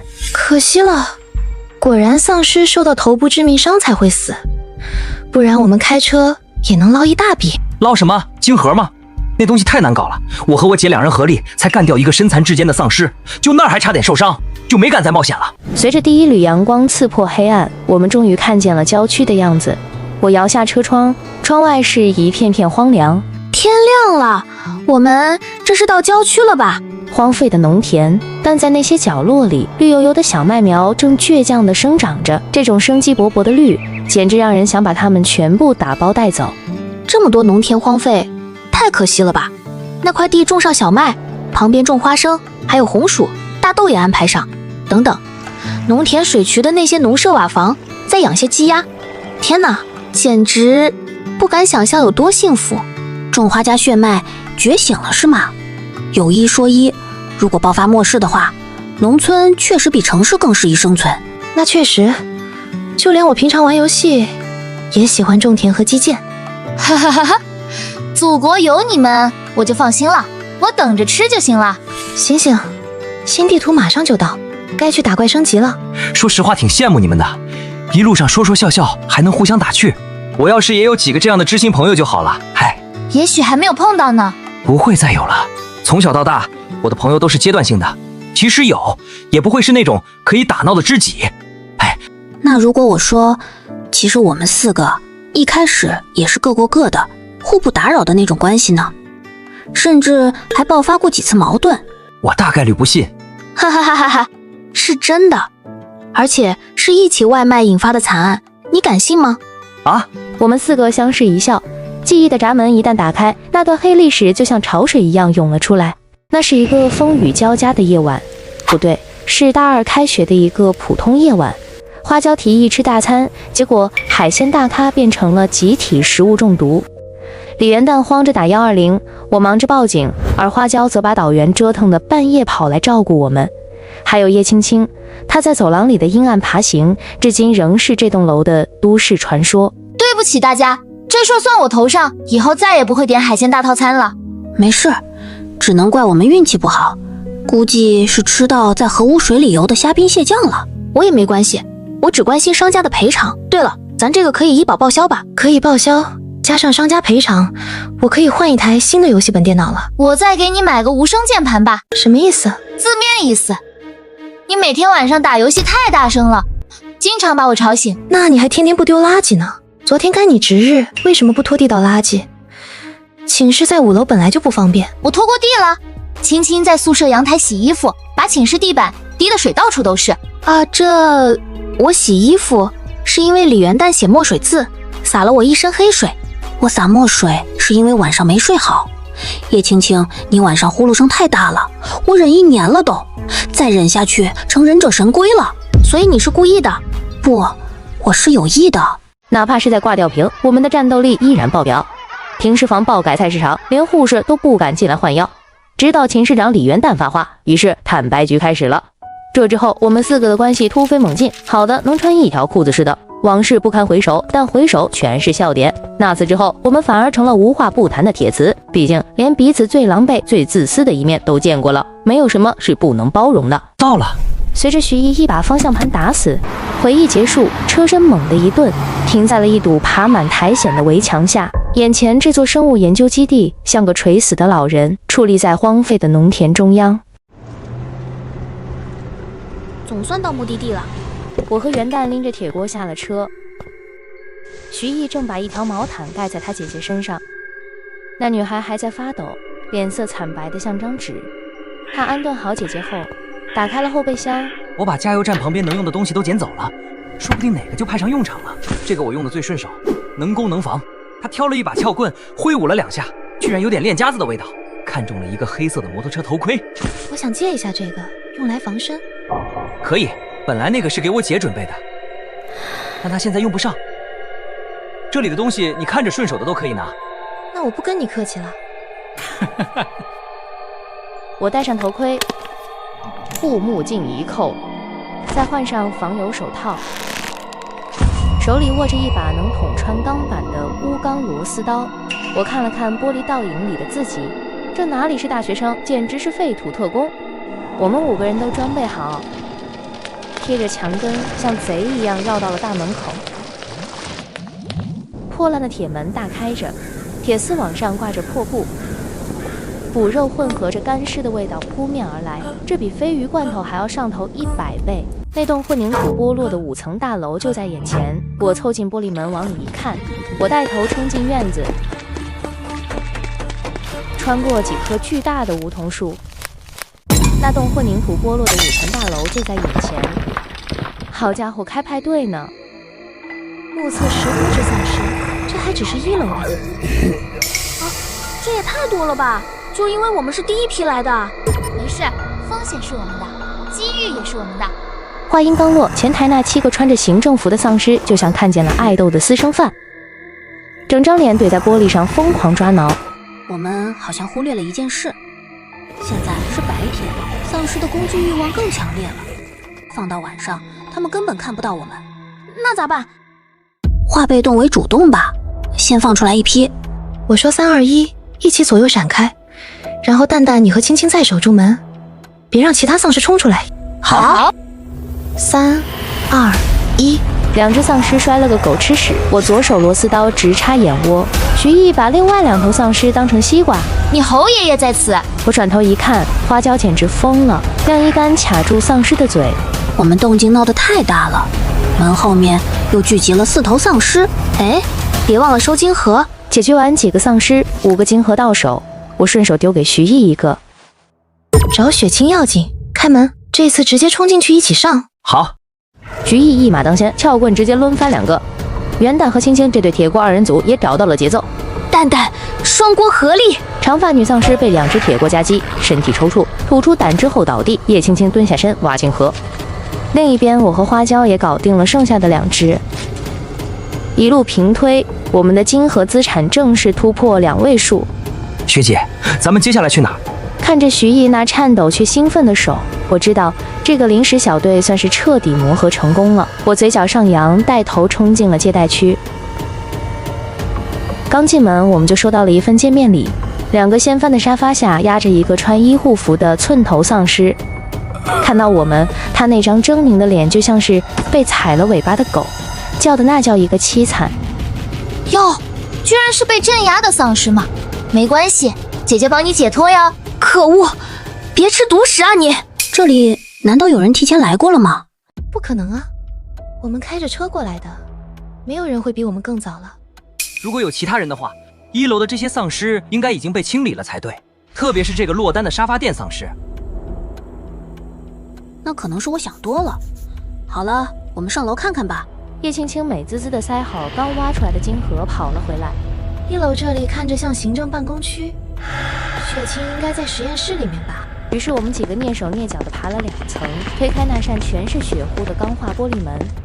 路过前台时，元旦突然停下了脚步。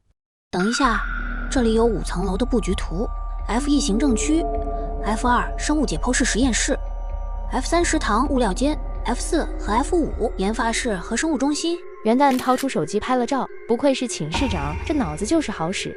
这样我们最起码不至于漫无目的的来回跑。除了行政区，还有3楼食堂，其他地方我们可以一一筛查。左右两边都有楼梯，走那边吧。大家对元旦的判断深信不疑，但我还是忍不住好奇。是因为那边楼梯直达实验室吗？元旦神秘一笑，给我一个一会儿你就会知道的眼神。于是我们几个蹑手蹑脚地爬了2层，推开那扇全是血糊的钢化玻璃门。我小心翼翼地探出头，这一眼差点没把我送走。20多只丧尸在导诊台在那转圈圈，脚下踩的全是风干的尸体。2楼简直就是人间炼狱，徐毅的脸瞬间白了半截。看那边。我指着大厅门窗上的一条破烂条幅，上面用黑色大号水笔写着一行字，简直是绝望中的灯塔。抗毒血清在4楼406研发室，请各位朋友在工作人员带领下有序排队登记领取。406，这么简单粗暴，坐标都给了。不过这个条幅都破成这样了，是这栋楼那些已经变成丧尸的人写的吗？不好说，我一直在思索，一座城市有热武器、手枪子弹、投影机大炮，各种先进武器，对付丧尸应该比我们更轻松才对。可是为什么会沦为一座死城呢？所以只有一种可能，城市被毁断水断电，那些原住民都拖家带口的撤了。不仅如此，还带走了全城的生活物资，连个蟑螂都不留给我们。我也是这样想的。左右两边都有楼梯，走那边吧。那咱们直接去4楼406吧。当然，不过在那之前，我想去3楼食堂旁边的厕所。3楼果然干净的像被狗舔过一样，丧尸没有，物资也没有。我们在厕所门口停下，里面隐约传来几声低吼。我说3、2、1，一起冲进去。3、2、1，我没数完就直接用头盔顶开了门，花椒和元旦紧随其后。门一开，那种发酵了半年的厕所味混合着腐臭味，简直是生化武器。不是，你们一个个急着去偷吃啊！哦，狭窄的厕所瞬间变成了格斗场。10秒钟后，2只脑袋开花的丧尸像垃圾一样被我们丢了出来，把疯的徐毅吓得连退2步。我重重关上门，里面终于只剩下我们4个大活人了。果然我们还是适合打团战。呵呵，花椒，你下手太猛了吧？刚才那丧尸的脑血浆都被你打出来了。呵呵，那点出血量还顶不上一次探望我的大姨妈呢。怪不得我不怕见血。这就是优势嘛！解决完生理问题，我们继续向上，但刚到4楼楼梯口，所有人都僵住了。这里的通道被2台导诊台和一扇破木门强行堵住了，像是一个临时的防御工事。但现在防御工事后面全是怪物，有问题。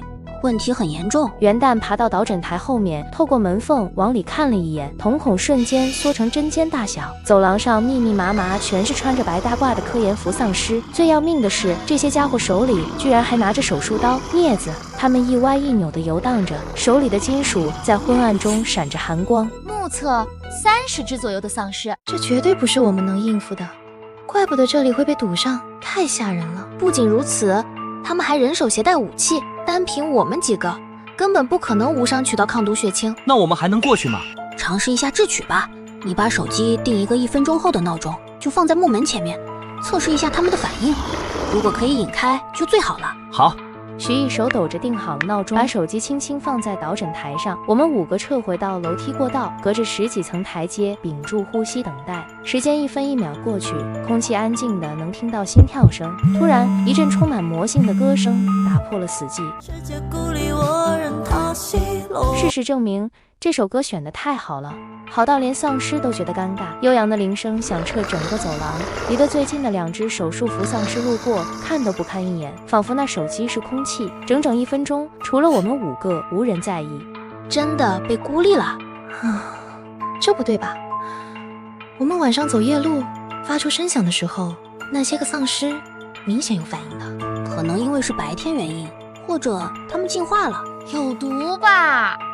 我们连魔药的影子都没看到，他们倒还进化起来了。花椒这一嗓子，效果比那1分钟的闹钟强了1万倍。楼道口的6、7只丧尸像被按了开关，瞬间锁定了我们。那死鱼眼瞪的比教导主任还凶啊！什么鬼啊？不是对声音没反应吗？对铃声没反应，但是活人的声音会直接刺激到他们。这么智能还怎么玩啊？我们干脆回家吧，开撤！36计走为上，我们4个转身就跑，结果一回头，徐毅那傻小子还愣在原地，像个断了线的木偶。就在这时，一头身手矫健的手术服丧尸踩着同伴的脑袋，像个跑酷高手一样从楼梯道飞扑下来，手里那把生锈的手术刀直奔徐毅的眼球而去。千钧一发之际，一口大黑锅横空出世，花椒这一甩，手术刀划过锅底，那声音酸爽的让人牙疼。我一脚踹飞丧尸，冲着还在发呆的徐毅大吼：“愣着干嘛？快跑啊！”我们一路连滚带爬冲下3楼，这辈子没跑这么快过。元旦眼尖，一把推开了物料间的门，先进来躲躲。门关上，窗帘拉下，世界瞬间灰暗。但门外那种令人头皮发麻的撞击声和刮擦声还在继续。我们需要援军，很多，就凭我们现在的火力，过去也是送死。燃烧瓶试试呢？没有用，丧尸没有痛觉，燃烧瓶根本杀不死他们，只会让我们进退两难。况且那是晚上的策略。元旦看了一眼徐毅，意思很明显，我们帮不了你了。徐毅沉默了很久，突然站了起来，眼神变了。我理解，谢谢各位学姐的一路的帮助和照顾，但我也有非去不可的理由，希望我们还能再见。话音未落，他直接开门，灵针起手，手里的撬棍像毒蛇一样戳出去，给门口那只拆迁半丧尸来了个透心凉。他没有回头，冲出走廊，把丧尸引走了。这家伙挺有良心，还把丧尸引走了啊？不是，他这也太突然了吧，一言不合就出去了。因为他知道我们大概率不会帮他，事实也确实如此，我们没必要为了他们姐弟冒这么大的生命危险。我觉得这个学弟其实人还挺好的，我就祝他好运吧，但也仅此为止了。花椒的祝福还没说完，角落里突然传来一声异响，在这个死寂的房间里，简直像雷声一样刺耳。是老鼠吗？元旦走过去，发现货架后面藏着个冷藏室，门反锁了，可能里面储存着一些其他东西吧。就算里面有食物，这断水断电的，肯定也都跟着面粉一样被糟蹋完了。元旦打着手电转了一圈，突然他的光束停在了地上，那里有一层厚厚的灰尘，但有些地方乱得不正常。这脚印，元旦比划了一下脚印的大小，又看向那扇紧闭的冷藏室大门。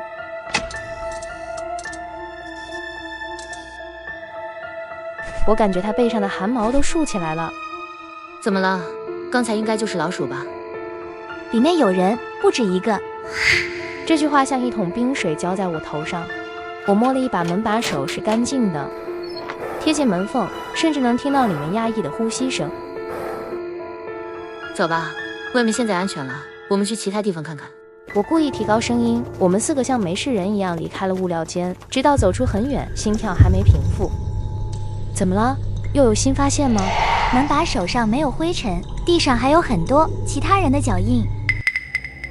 你们确定吗？这大白天的，我可不想碰到鬼。可不对啊，2个问题，为什么会有人比我们早到？1楼的那些丧尸也都没有被清理，就跟没人来过的一样。我不知道，我现在脑子也很乱。丧尸战斗力再强，最起码是死的，但是人心难测。找其他线索吧，说不定能得到魔药的消息。我就不信这么大一个城市，10瓶魔药都集中在安全区。说得对，觉醒异能就没有火力不足恐惧症了。操！走着，干就完了。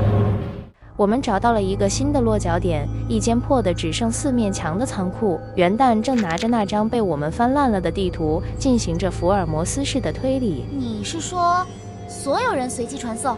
对，除了这个原因，我想不出来为什么会有人比我们提前到了。你们再回忆一下，我们出了站台，到达这个副本的时候，当时我们的身后真的有整个车厢100多号人吗？看着很多，但最多40、50人。那我们4个为什么没分开？我们当时为了防止被人流冲散，所以手拉着手出的站台，回答正确。再有就是，我又仔细研究了城市布局图，我们现在的生物研究基地其实是城南，而安全区则是位于城北，所以加起来一共城东、城西4个区域，也符合人流被分散的推测。不然我们这一路上也不至于除了徐毅，居然连个人影都没看到。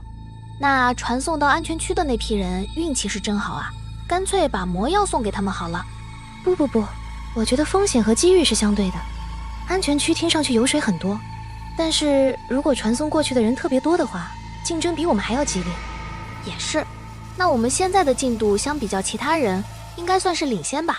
其他不知道，资产应该是领先的，加上刚才厕所和走廊干掉的，我们现在14枚金盒了，就是不知道能兑换到什么。到列车后我一定要洗澡，我感觉身上已经开始发臭了。窗外的高大玉兰树上，2只麻雀正欢快地蹦跶。突然，它们飞落地面觅食，不知从哪窜出一只丧尸扑了过去，吓得麻雀落荒而逃。我就像是被闪电击中，灵感在脑子里炸开，大声说：“我有办法了。”你先说啊！你们俩什么情况？吃错药了？活物的声音，丧尸对铃声、闹钟那样的机械音不感兴趣，是因为那些没有生命力表现。吸引丧尸的除了人，还可以是动物，麻雀、鸡鸭，甚至老鼠什么的。当然，这是我的猜测。蛋蛋，你呢？我想的不是声音，是影子。影子？丧尸在绿荫区域，特别是基地建筑北阴面积活动时，身体感知变得迟缓了，那种感觉就像陷入了黑夜一样。可是这些区域很有限，帮不到我们。那如果是可以移动的阴影呢？那是什么东西？烟雾弹。我知道步骤和配方比，硝酸钾白砂糖3:2，氯酸钾甘油甘冰都可以。我考高中化学教资证的时候，就经常刷军事频道和科普。这里肯定有实验室吧？元旦正拿着手机相册里的布局图规划路线，突然发现我们3个正用看怪物的眼神盯着他。你简直不是人啊！等等，你们这什么表情？蛋蛋，我问你，你喜欢我这种黑长直，还是喜欢卷发？黑长直吧，看着比较自然。这辈子我的长发为你而留。空气瞬间安静，我们都被叶青青这突如其来的土味表白给整无语了。行了，别玩抽象了，我还不知道你不做卷发，纯粹是为了省钱。可恶，你居然敢当面拆穿我！既然决定了要搞事情，那就得先搞到装备。我们决定重返2楼，去生物解剖室碰碰运气，先找找有没有实验室。一般来说，动物标本制作间也有类似的器材药品。那走左边还是右边？1、2、3、4、5、6、7。叶青青这丫头数丧尸跟数羊似的，数着数着脸就绿了。虽然这些普通丧尸没有4楼那些带武器的可怕，但我们肯定不可能同一时间对付那么多。我们只拖延时间就行。青青，你和我一起在前面挡着，花椒侧边辅助击退丧尸，蛋蛋探路找实验室，搏一搏，单车变摩托。那咱们走右边吧，我刚才数过了，那边丧尸比左边少一个。真不错，细节决定成败。冲！门一开，我们就跟那群丧尸来了个双向奔赴。最前面的3只科研服丧尸兴奋的像是看到了爱豆，张牙舞爪的扑了过来。花椒和元旦的铁头功再次发威，2只铁锅精准爆头。我也不甘示弱，戴着头盔一个野蛮冲撞，把另一只顶飞，顺手抄起地上的灭火器就是一顿乱砸。动静太大，前厅游荡的那5只也围过来了，场面一度十分混乱。趁着花椒一脚踹飞丧尸的空档，我和青青抬起一块2米长的水泥板，硬生生卡在了走廊中间。那群家伙力气大得惊人，水泥板后面像是有一台推土机，我和青青被顶得直往后退。蛋蛋，找到实验室了吗？消毒室、解剖室，也不是这间。怎么办？我们好像走错方向了。实验室应该是在2楼对面的方向。什么？这一刻我想吐血，感情我们这是在往死胡同里冲啊！水泥板已经开始掉渣了，青青更是快哭出来了。如果我们4个就这么歇菜的话，那我一定是千古罪人。不要悲观啊，给姐振作起来！花椒手里的铁锅都砸成抽象派艺术品了，元旦知道不能再拖，冲向最后一扇门。找到了，生物实验室。3、2、1，松手！听到指令，我和青青同时松手，顺势一脚踹在水泥板上。在丧尸潮淹没我们之前，4个人像泥鳅一样钻进了大门，关门拉窗连声，一套动作行云流水，世界再次陷入黑暗。我瘫坐在地上，汗水顺着脸颊往下流，感觉身体被掏空。不行，太刺激了。我说的走右边，差点让大家团灭。问题不大，我们是一个团队，包括走哪边也是大家一致商量的选择。况且最后这不找到了吗？是啊，你的粮仓就是我们最大的守护。给我来包乌梅干。我也有点饿了，随便吃，我也刚好减轻负担了。补充完体力，我们开始干正事。这间实验室虽然全是灰网，但装备倒是齐全。元旦站在化学药品柜前，眼睛亮得像灯泡。大家快来帮忙，帮我把这些东西都取出来，我看看哪些能派上用场。好，我们瞬间化身搬运工，各种酸碱试剂瓶瓶罐罐堆满了工作台。真的有白砂糖？大部分可以用。蛋蛋，这是硝酸钾吗？就是它了，无色透明菱形结晶。我也是之前才了解到，这东西用处可多了。就我知道的，它可以做成化肥、烟花，包括食品添加剂。说实话，要不是看过军事频道科普，我也不知道还能搭配白砂糖，制作成烟雾弹使用。看着元旦熟练的配比加热，烧杯里的糖浆咕嘟咕嘟冒着泡，变成琥珀色。那一刻，我觉得他不是在做实验，是在炼金。只能制作成粗糙品了。专业人士来做的话，搞上引线，再做个控制烟雾排放的装置，肯定比我这个要强。易拉罐太少了，没关系，至少先试试吧。这些哈基师还真是锲而不舍。门外的拍打声就没停过，是时候给他们上一课了。元旦点燃了易拉罐上的布条，从窗户扔了出去。接下来就是硝酸钾遇热分解的氧气和空气的二氧化碳充分接触，变成浓白的烟雾像云爆弹一样炸开，瞬间填满了走廊。那些原本还在疯狂挠门的丧尸，动作突然变得僵硬，像是被拔了网线的 NPC。是错觉吗？我怎么觉得他们面相都变柔和了？哈哈哈，有点像 NPC 激战正酣呢，结果突然掉线了。快，趁混合物燃烧完之前，马上离开这儿。我小心翼翼地推开门，在丧尸面前走了2步。那家伙眼珠子都不转一下。安全。我们4个像幽灵一样穿过尸群，那种在怪物眼皮子底下蹦迪的感觉简直爽翻了。冲出烟雾区，我们一路狂奔回到了3楼仓库。这一刻，所有的恐惧都变成了狂喜。叶青青抱着元旦转圈圈，像个中了彩票的疯子。蛋蛋，你是我的神！拿着这几个烟雾弹，再抓几只老鼠，咱们就能在4楼横着走了。简直跟做梦一样。这就叫天无绝人之路，管他什么牛头马面，他们道高1尺，我自魔高1丈。正午的太阳把基地镀上了一层金，也唤醒了那群嗷嗷待哺的丧尸。对于他们来说，这是饭点；对于我们来说，这是最危险的时段。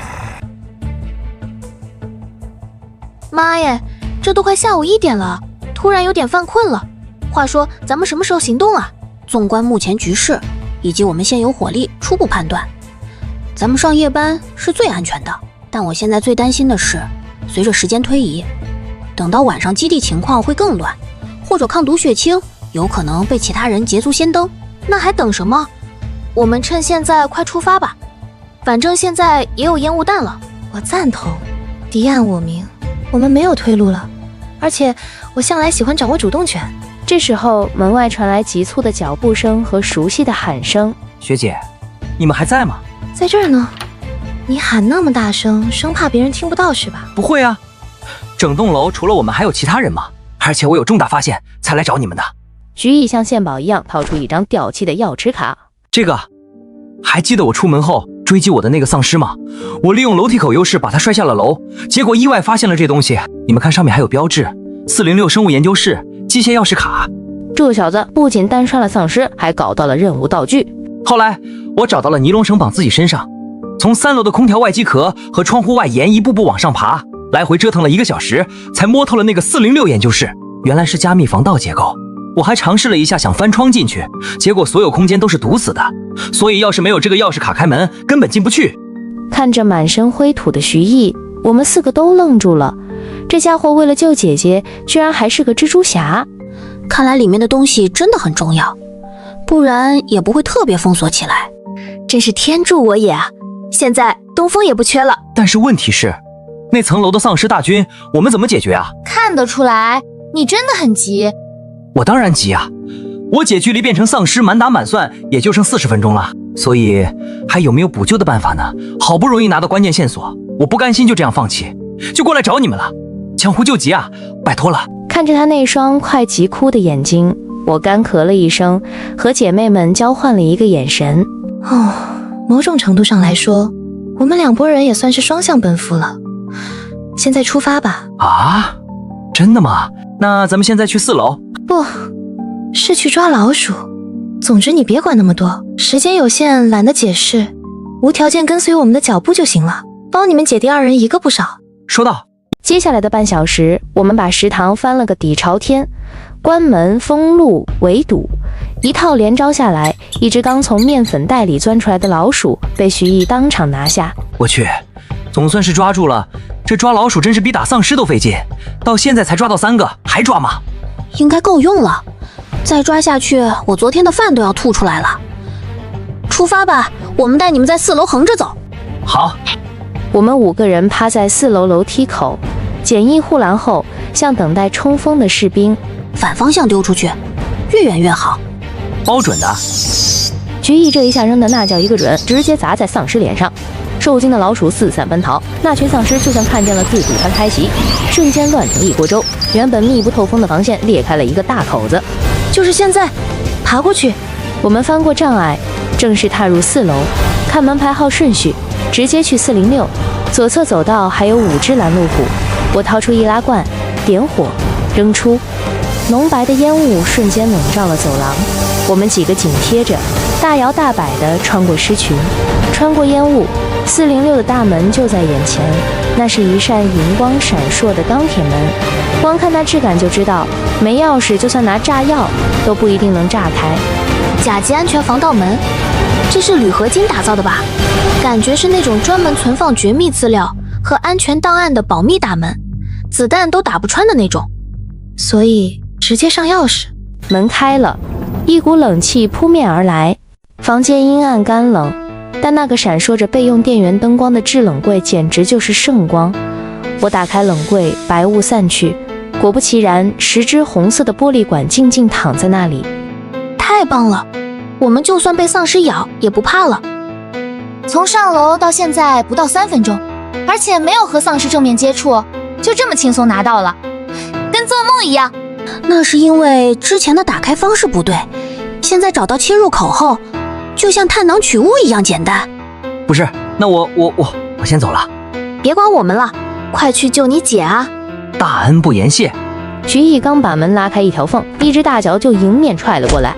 徐毅像个沙袋一样飞了回来，重重摔在地上。我们4个猛地回头，哟，一屋子人挺热闹的，也让我过来凑合凑合。门外堵着4个男人，铁棍、菜刀、楼梯扶手、铁锤，这配置一看就不是来送温暖的。赵哥，还是你会洞察时机，不出手则已，一出手就刚好当场带个正着。我也是没想到他们这几个那么能耐，居然把4楼大部分丧尸都撵走了，不然咱们也不好过来捡漏啊。说起来还要多谢谢你小子，在走廊的声音吼得大老远，我们在冷藏室都听到了，不然也不会刚好扑在你们后面。尼玛的，一群无耻之徒！徐毅这小子还挺硬气，可惜刚才那一脚被踢出了内伤，现在只能捂着心口吐血，对我们说着抱歉的话。也不能怪你，这是信息差导致的。现在确实也不是说抱歉的时候，先解决眼前这群小人再说。笑话，还解决我们？我一个人就能打趴你们2个？谁想第一个见血啊？没毛病，你这一身猪肉和皮下脂肪，确实就顶我们2个人了。你找死！嘴巴就这么欠抽是吧？我第一个砍死你！老子屠宰场干了10年，剔骨头割肉最顺手了，有种试试啊！行了，没必要起冲突。我们国人讲究一个和气生财，各位美女也别误会，搞得我们刚见面就深仇大恨似的。咱们能不动手动脚、舞刀弄枪的，当然更好啊！我的要求很简单，你们身后的抗毒血清给我们4个人，哦不6个，忘了楼下还有2个，能认识就是缘分。给我们6支血清，我们立马扭头走人，头都不带回的，怎么样？6支，你们干脆抢算了。谁给你们的勇气？梁静茹吗？敬酒不吃罚酒，别给脸不要脸。再给你们5秒钟时间考虑。你，都说了和气生财，用晶核和我们交换也行啊，非要鱼死网破吗？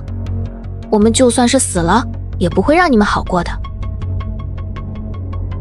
看来是没得商量了，大家伙关门吧。今天这屋子的人，活着的才能离开这里。我尽力拦住他们，你们找机会快跑，如果可以的话，帮我解毒。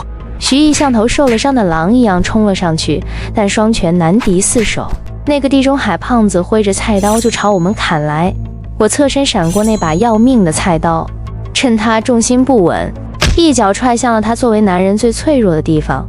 地中海胖子一声惨叫，发了疯似的朝我扑来，另外2个男人也围了上来，花椒挥舞着晾衣杆格挡，叶青青吓得把粉色吹风机都砸出去了。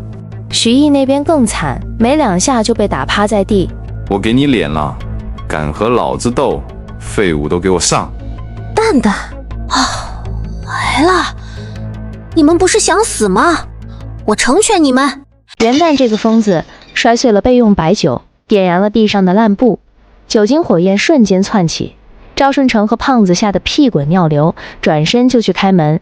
趁着混乱，我们收拾好血清，顺手带上那份研究报告。元旦推导至冷柜压灭火焰，我们拖着徐毅冲出了这个蒸笼。今天必须把东西都留下，包括你们的命，你们2个都给我上！来呀，继续！在走廊搞这么大动静，把丧尸都引来，一起死！抢了你们身上的血清，就算丧尸来了，我们也不怕。胖子显然是记恨上我了，拿着菜刀就往我头上招呼。花椒已经疯了，晾衣杆捂得密不透风。我把铁锅像飞盘一样扔出去，正中胖子脑门，但他太肉了，只是晃了一下。陈月，小心后面！我只觉得脑后生风，还没来得及躲，就被一锤子砸在了脑袋上。那一瞬间，世界都在转，我摔倒在地，还没等我爬起来，一双肥腻的大手死死掐住了我的脖子。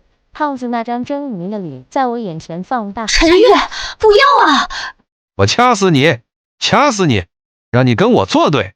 我感觉到他们的声音越来越远，肺里的空气被一点点挤干，我的视线开始模糊，世界变成了黑白色。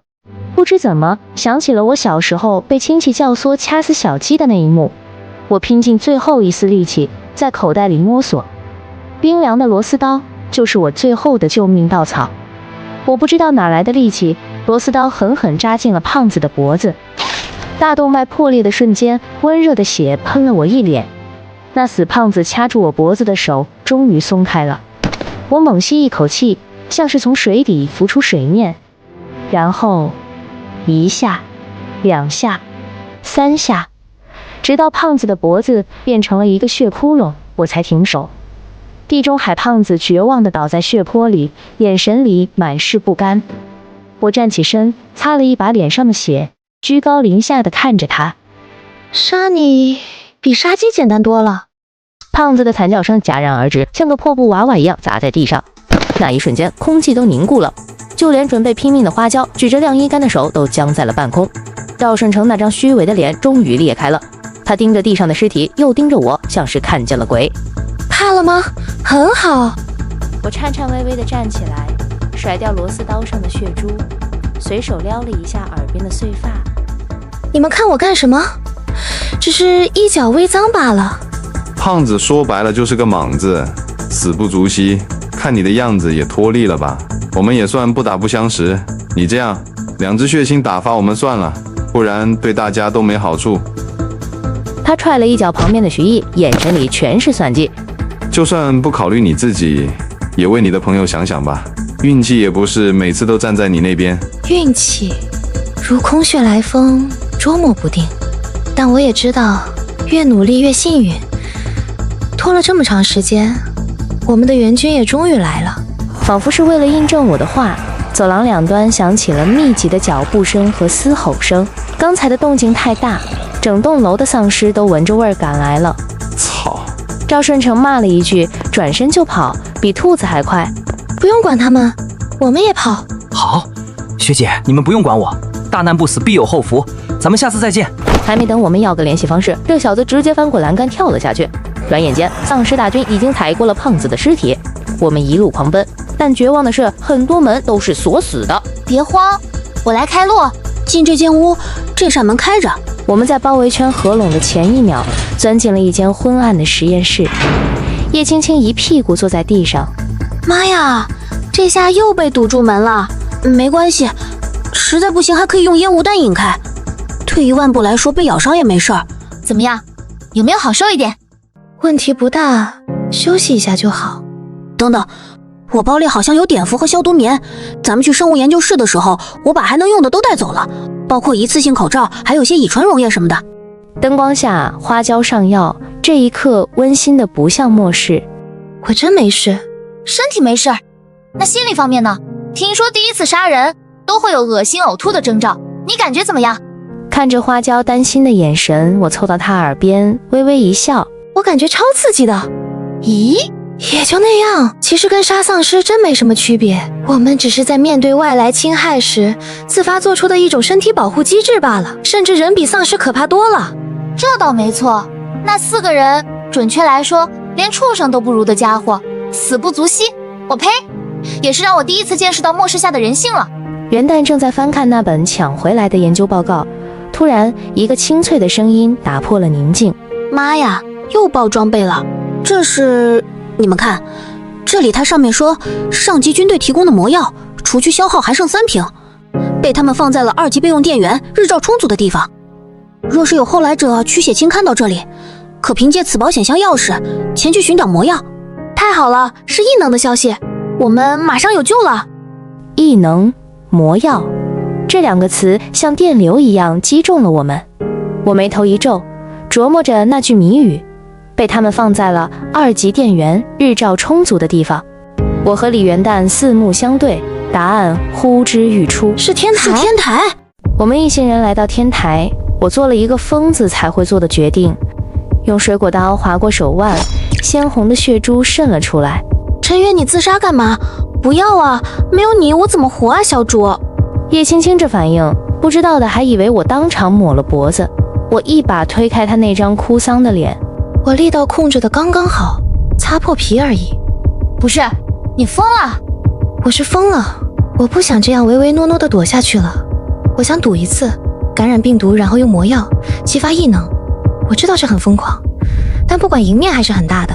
幸运女神总该站在我们这边，让我们纯力量碾压一次了吧？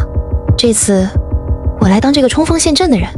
我看着他们像看怪物的眼神，把那本研究报告拍在他们脸上。我已经决定了，咱们要还是规规矩矩的一步步来。那要到什么时候？现在既然血清都找到了，难道今后还要畏畏缩缩打丧尸？沉默了2秒，我的姐妹们也决定掀桌子。那我也来，打不过就加入呗，谁怕谁？带我一个。不行，我义正言辞地拒绝了他们。你们是脑子秀逗了吧？一起变丧尸，等爆发期一过，或者中途出个意外，然后4个人一起晕倒在地上，也没有个人帮忙照顾，那才是世界上最绝望的死法吧？气氛微妙地沉默了一瞬，叶青青一本正经地点了点头。没错，所谓英雄所见略同，所以我刚才没着急表态。闭嘴！你就是纯胆小，我不要面子的，笑死我！对你有什么好处？阿切，病毒来得比我想象的快，那种从骨头缝里渗出来的冷，像是一下子被扔进了冰柜。姐妹们，我好像发作了。他们3人面面相觑，然后一起凑了过来，花椒把包里的衣服全都盖在了我身上，然后毫不客气地贴了上来。李元旦和叶青青两人则是一左一右抱紧我，给我供暖。我无意识地蜷缩成一团，感觉身处冰窟地窖一样，使劲搓着手。说实话，要是没有你们，我还压根不敢冒这个险，就怕没人给我托底，而你们就是我最大的底气。三人当场原地笑出声。咦，好肉麻！我勒个豆，开始打感情牌了，不会怕我们带血清跑路，始乱终弃吧？这还没到晚上12点呢，你就开始煽情 emo 了。我把手从衣服堆里伸出来，自信笑道：之前在寝室，我组你们一起打匹配，玩竞技游戏，还参加400米接力，就算菜的一批又怎么样？玩的就是那个氛围啊！相信我，不论是虚拟游戏还是现实求生，游戏的最高配置始终是朋友。短暂的沉默后，黑暗中一只手搭了上来，然后另外2只手如约而至，4只手紧紧攥在一起，温暖有力。像完成仪式般，我们默契喊了一声加油，然后我们4人抱在一起，渐渐入睡，养精蓄锐。随着时间的流逝，太阳西斜，晚霞渐铺上云幕。叶青青支着下巴，对着远处霞光发呆的同时，在角落里咔哧咔哧地吃着干脆面。一阵阴风吹过，花椒悄无声息地出现在她身后。被我逮到了，哈基青，你这家伙还真是仓鼠体质，吃个不停。叶青青顺手分享出干脆面，也让花椒抓了一大把。这一会儿出去又是一场恶战，我当然要吃饱喝足，才有力气干活。叶青青顺手掏出包里的零食给李元旦，他微微摇头，对着远处发呆，就是感觉有点奇怪。现在才下午4点多，看着晚霞成色，很显然不到6点天就要黑了。看来夜晚时间确实更长，但问题是，夜晚的行动效率会非常低。我估计这一天下来，有人能把周边街道摸熟就算好的了。还有奇怪的一点，就是现在过了春分，按理来说应该是白昼越来越长，可现在事实是黑夜更长，除非我们现在位置是在南半球，所以刚好相反。叶青青和花椒两人全都沉默了下来。有没有一种可能，这个副本位置就是在南半球，或者压根儿没有科学规律可讲？李元旦眉头一蹙，揉着眼角。也许吧，但是我觉得一切东西都可以用逻辑架构解释出来的。就比如我们现在所处的站点副本，很有可能就是元宇宙，或者虚拟现实技术，比如临近，对吗？我突然说话，众人转过头，只见我胡乱地扯开身上的6件衣服，脸蛋红扑扑的，热死我了。3人一窝蜂扑了过来。李元旦递给我一瓶矿泉水，我不客气地接过，大口喝了起来，一通牛饮，眉心都是大大小小的细密汗珠，好像刚从桑拿房出来一样。怎么样，感觉来了吗？就是你说的那个病毒代偿爆发器。我深吸口气，伸出手看着自己的手心。具体我也说不上来，就好像身上突然被插上了一根充电桩，让我有浑身使不完的拧劲，但是短时间内又没法启动电源。不仅如此，还有点精神疲倦。李元旦若有所思，随后提出让我查看手环，检查身体状况。我一拍脑门，赶紧点开手环，紧接着一个虚拟数据界面出现放大，共享在了4人的面前。人物分析数据表。4人全都瞪大眼，惊叹我的变化。别人都是8小时变异，你是14.2小时，都快2倍了。不仅如此，研究报告的医学解释也说得通了。为什么意志力强者可以克服不良症状？因为数值够高，99点扣完70数值，还足够保命，不会立马晕倒。女性的精神力正常数值就是70点，刚好正负折扣跟团购一样划算。作为当事人，我呼出一口热气，没有人比我更清楚自己的身体状况，当即站了起来，眼睛里充上一层猩红血色。李元旦摸着我的额头，盯着我。体温很高，而且这个病毒还会造成眼睛充血，压迫神经，最好不要1.25小时一直输出，我怕会有后遗症。我们来到天台旁的铁门前，我握着门把手，仿佛一个蓄势待发的定时炸弹。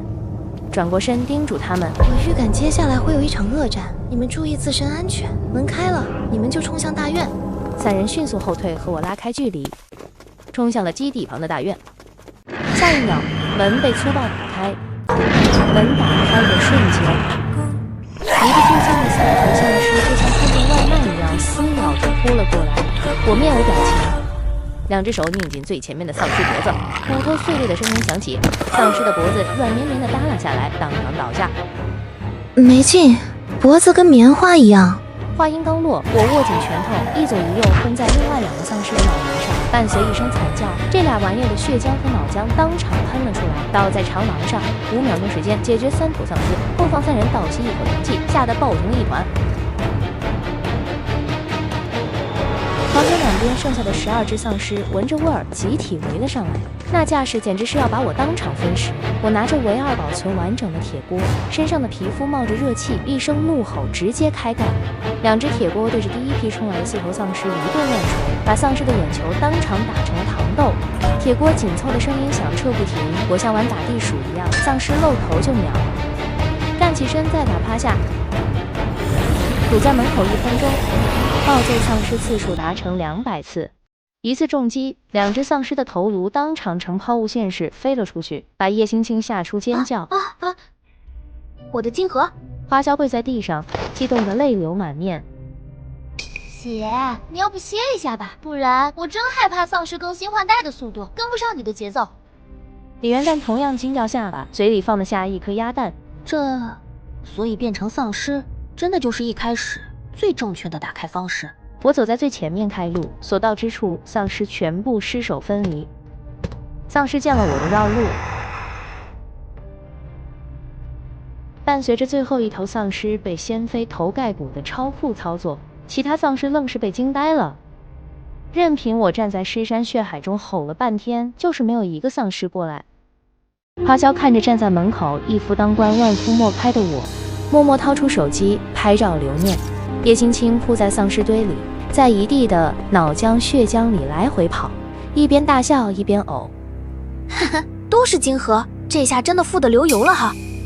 哦，14、15，哦。吕元旦咽了一口唾沫，翻开研究报告的一页，喃喃自语：病毒代偿爆发期，身体温度超过42度，心率每分钟180次 ，TL24 激活交感神经节，肾上腺素水平升高300%-500%。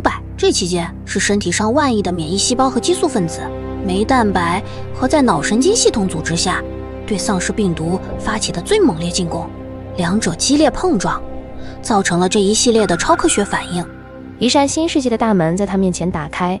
原来如此，丧尸是死去的人，人是活着的丧尸。在清理和吓退这些丧尸后，我顺着楼梯果断向前冲。李元旦3人见状，连忙跟上节奏。陈月，你是想趁现在狂暴期没过，直接一路杀过去拿魔药？嘘，先探探路。我绕着旋转楼梯一点点向下，一个大红色的醒目破旧帘子歪歪扭扭地挂在墙壁上。生物基地重灾区，第一批重症畸变感染者隔离处，非工作人员勿入。第一批感染者？难道这里的丧尸都是传染源？李元旦指着地上凌乱的脚印。刚才楼下的那些丧尸，有的上来了吧？怎么没看到他们？咔嚓一声，牙齿铿实、骨头和肉块的声音响起，在昏暗灰败的前厅显得特别诡异，把我们4人都吓了一跳。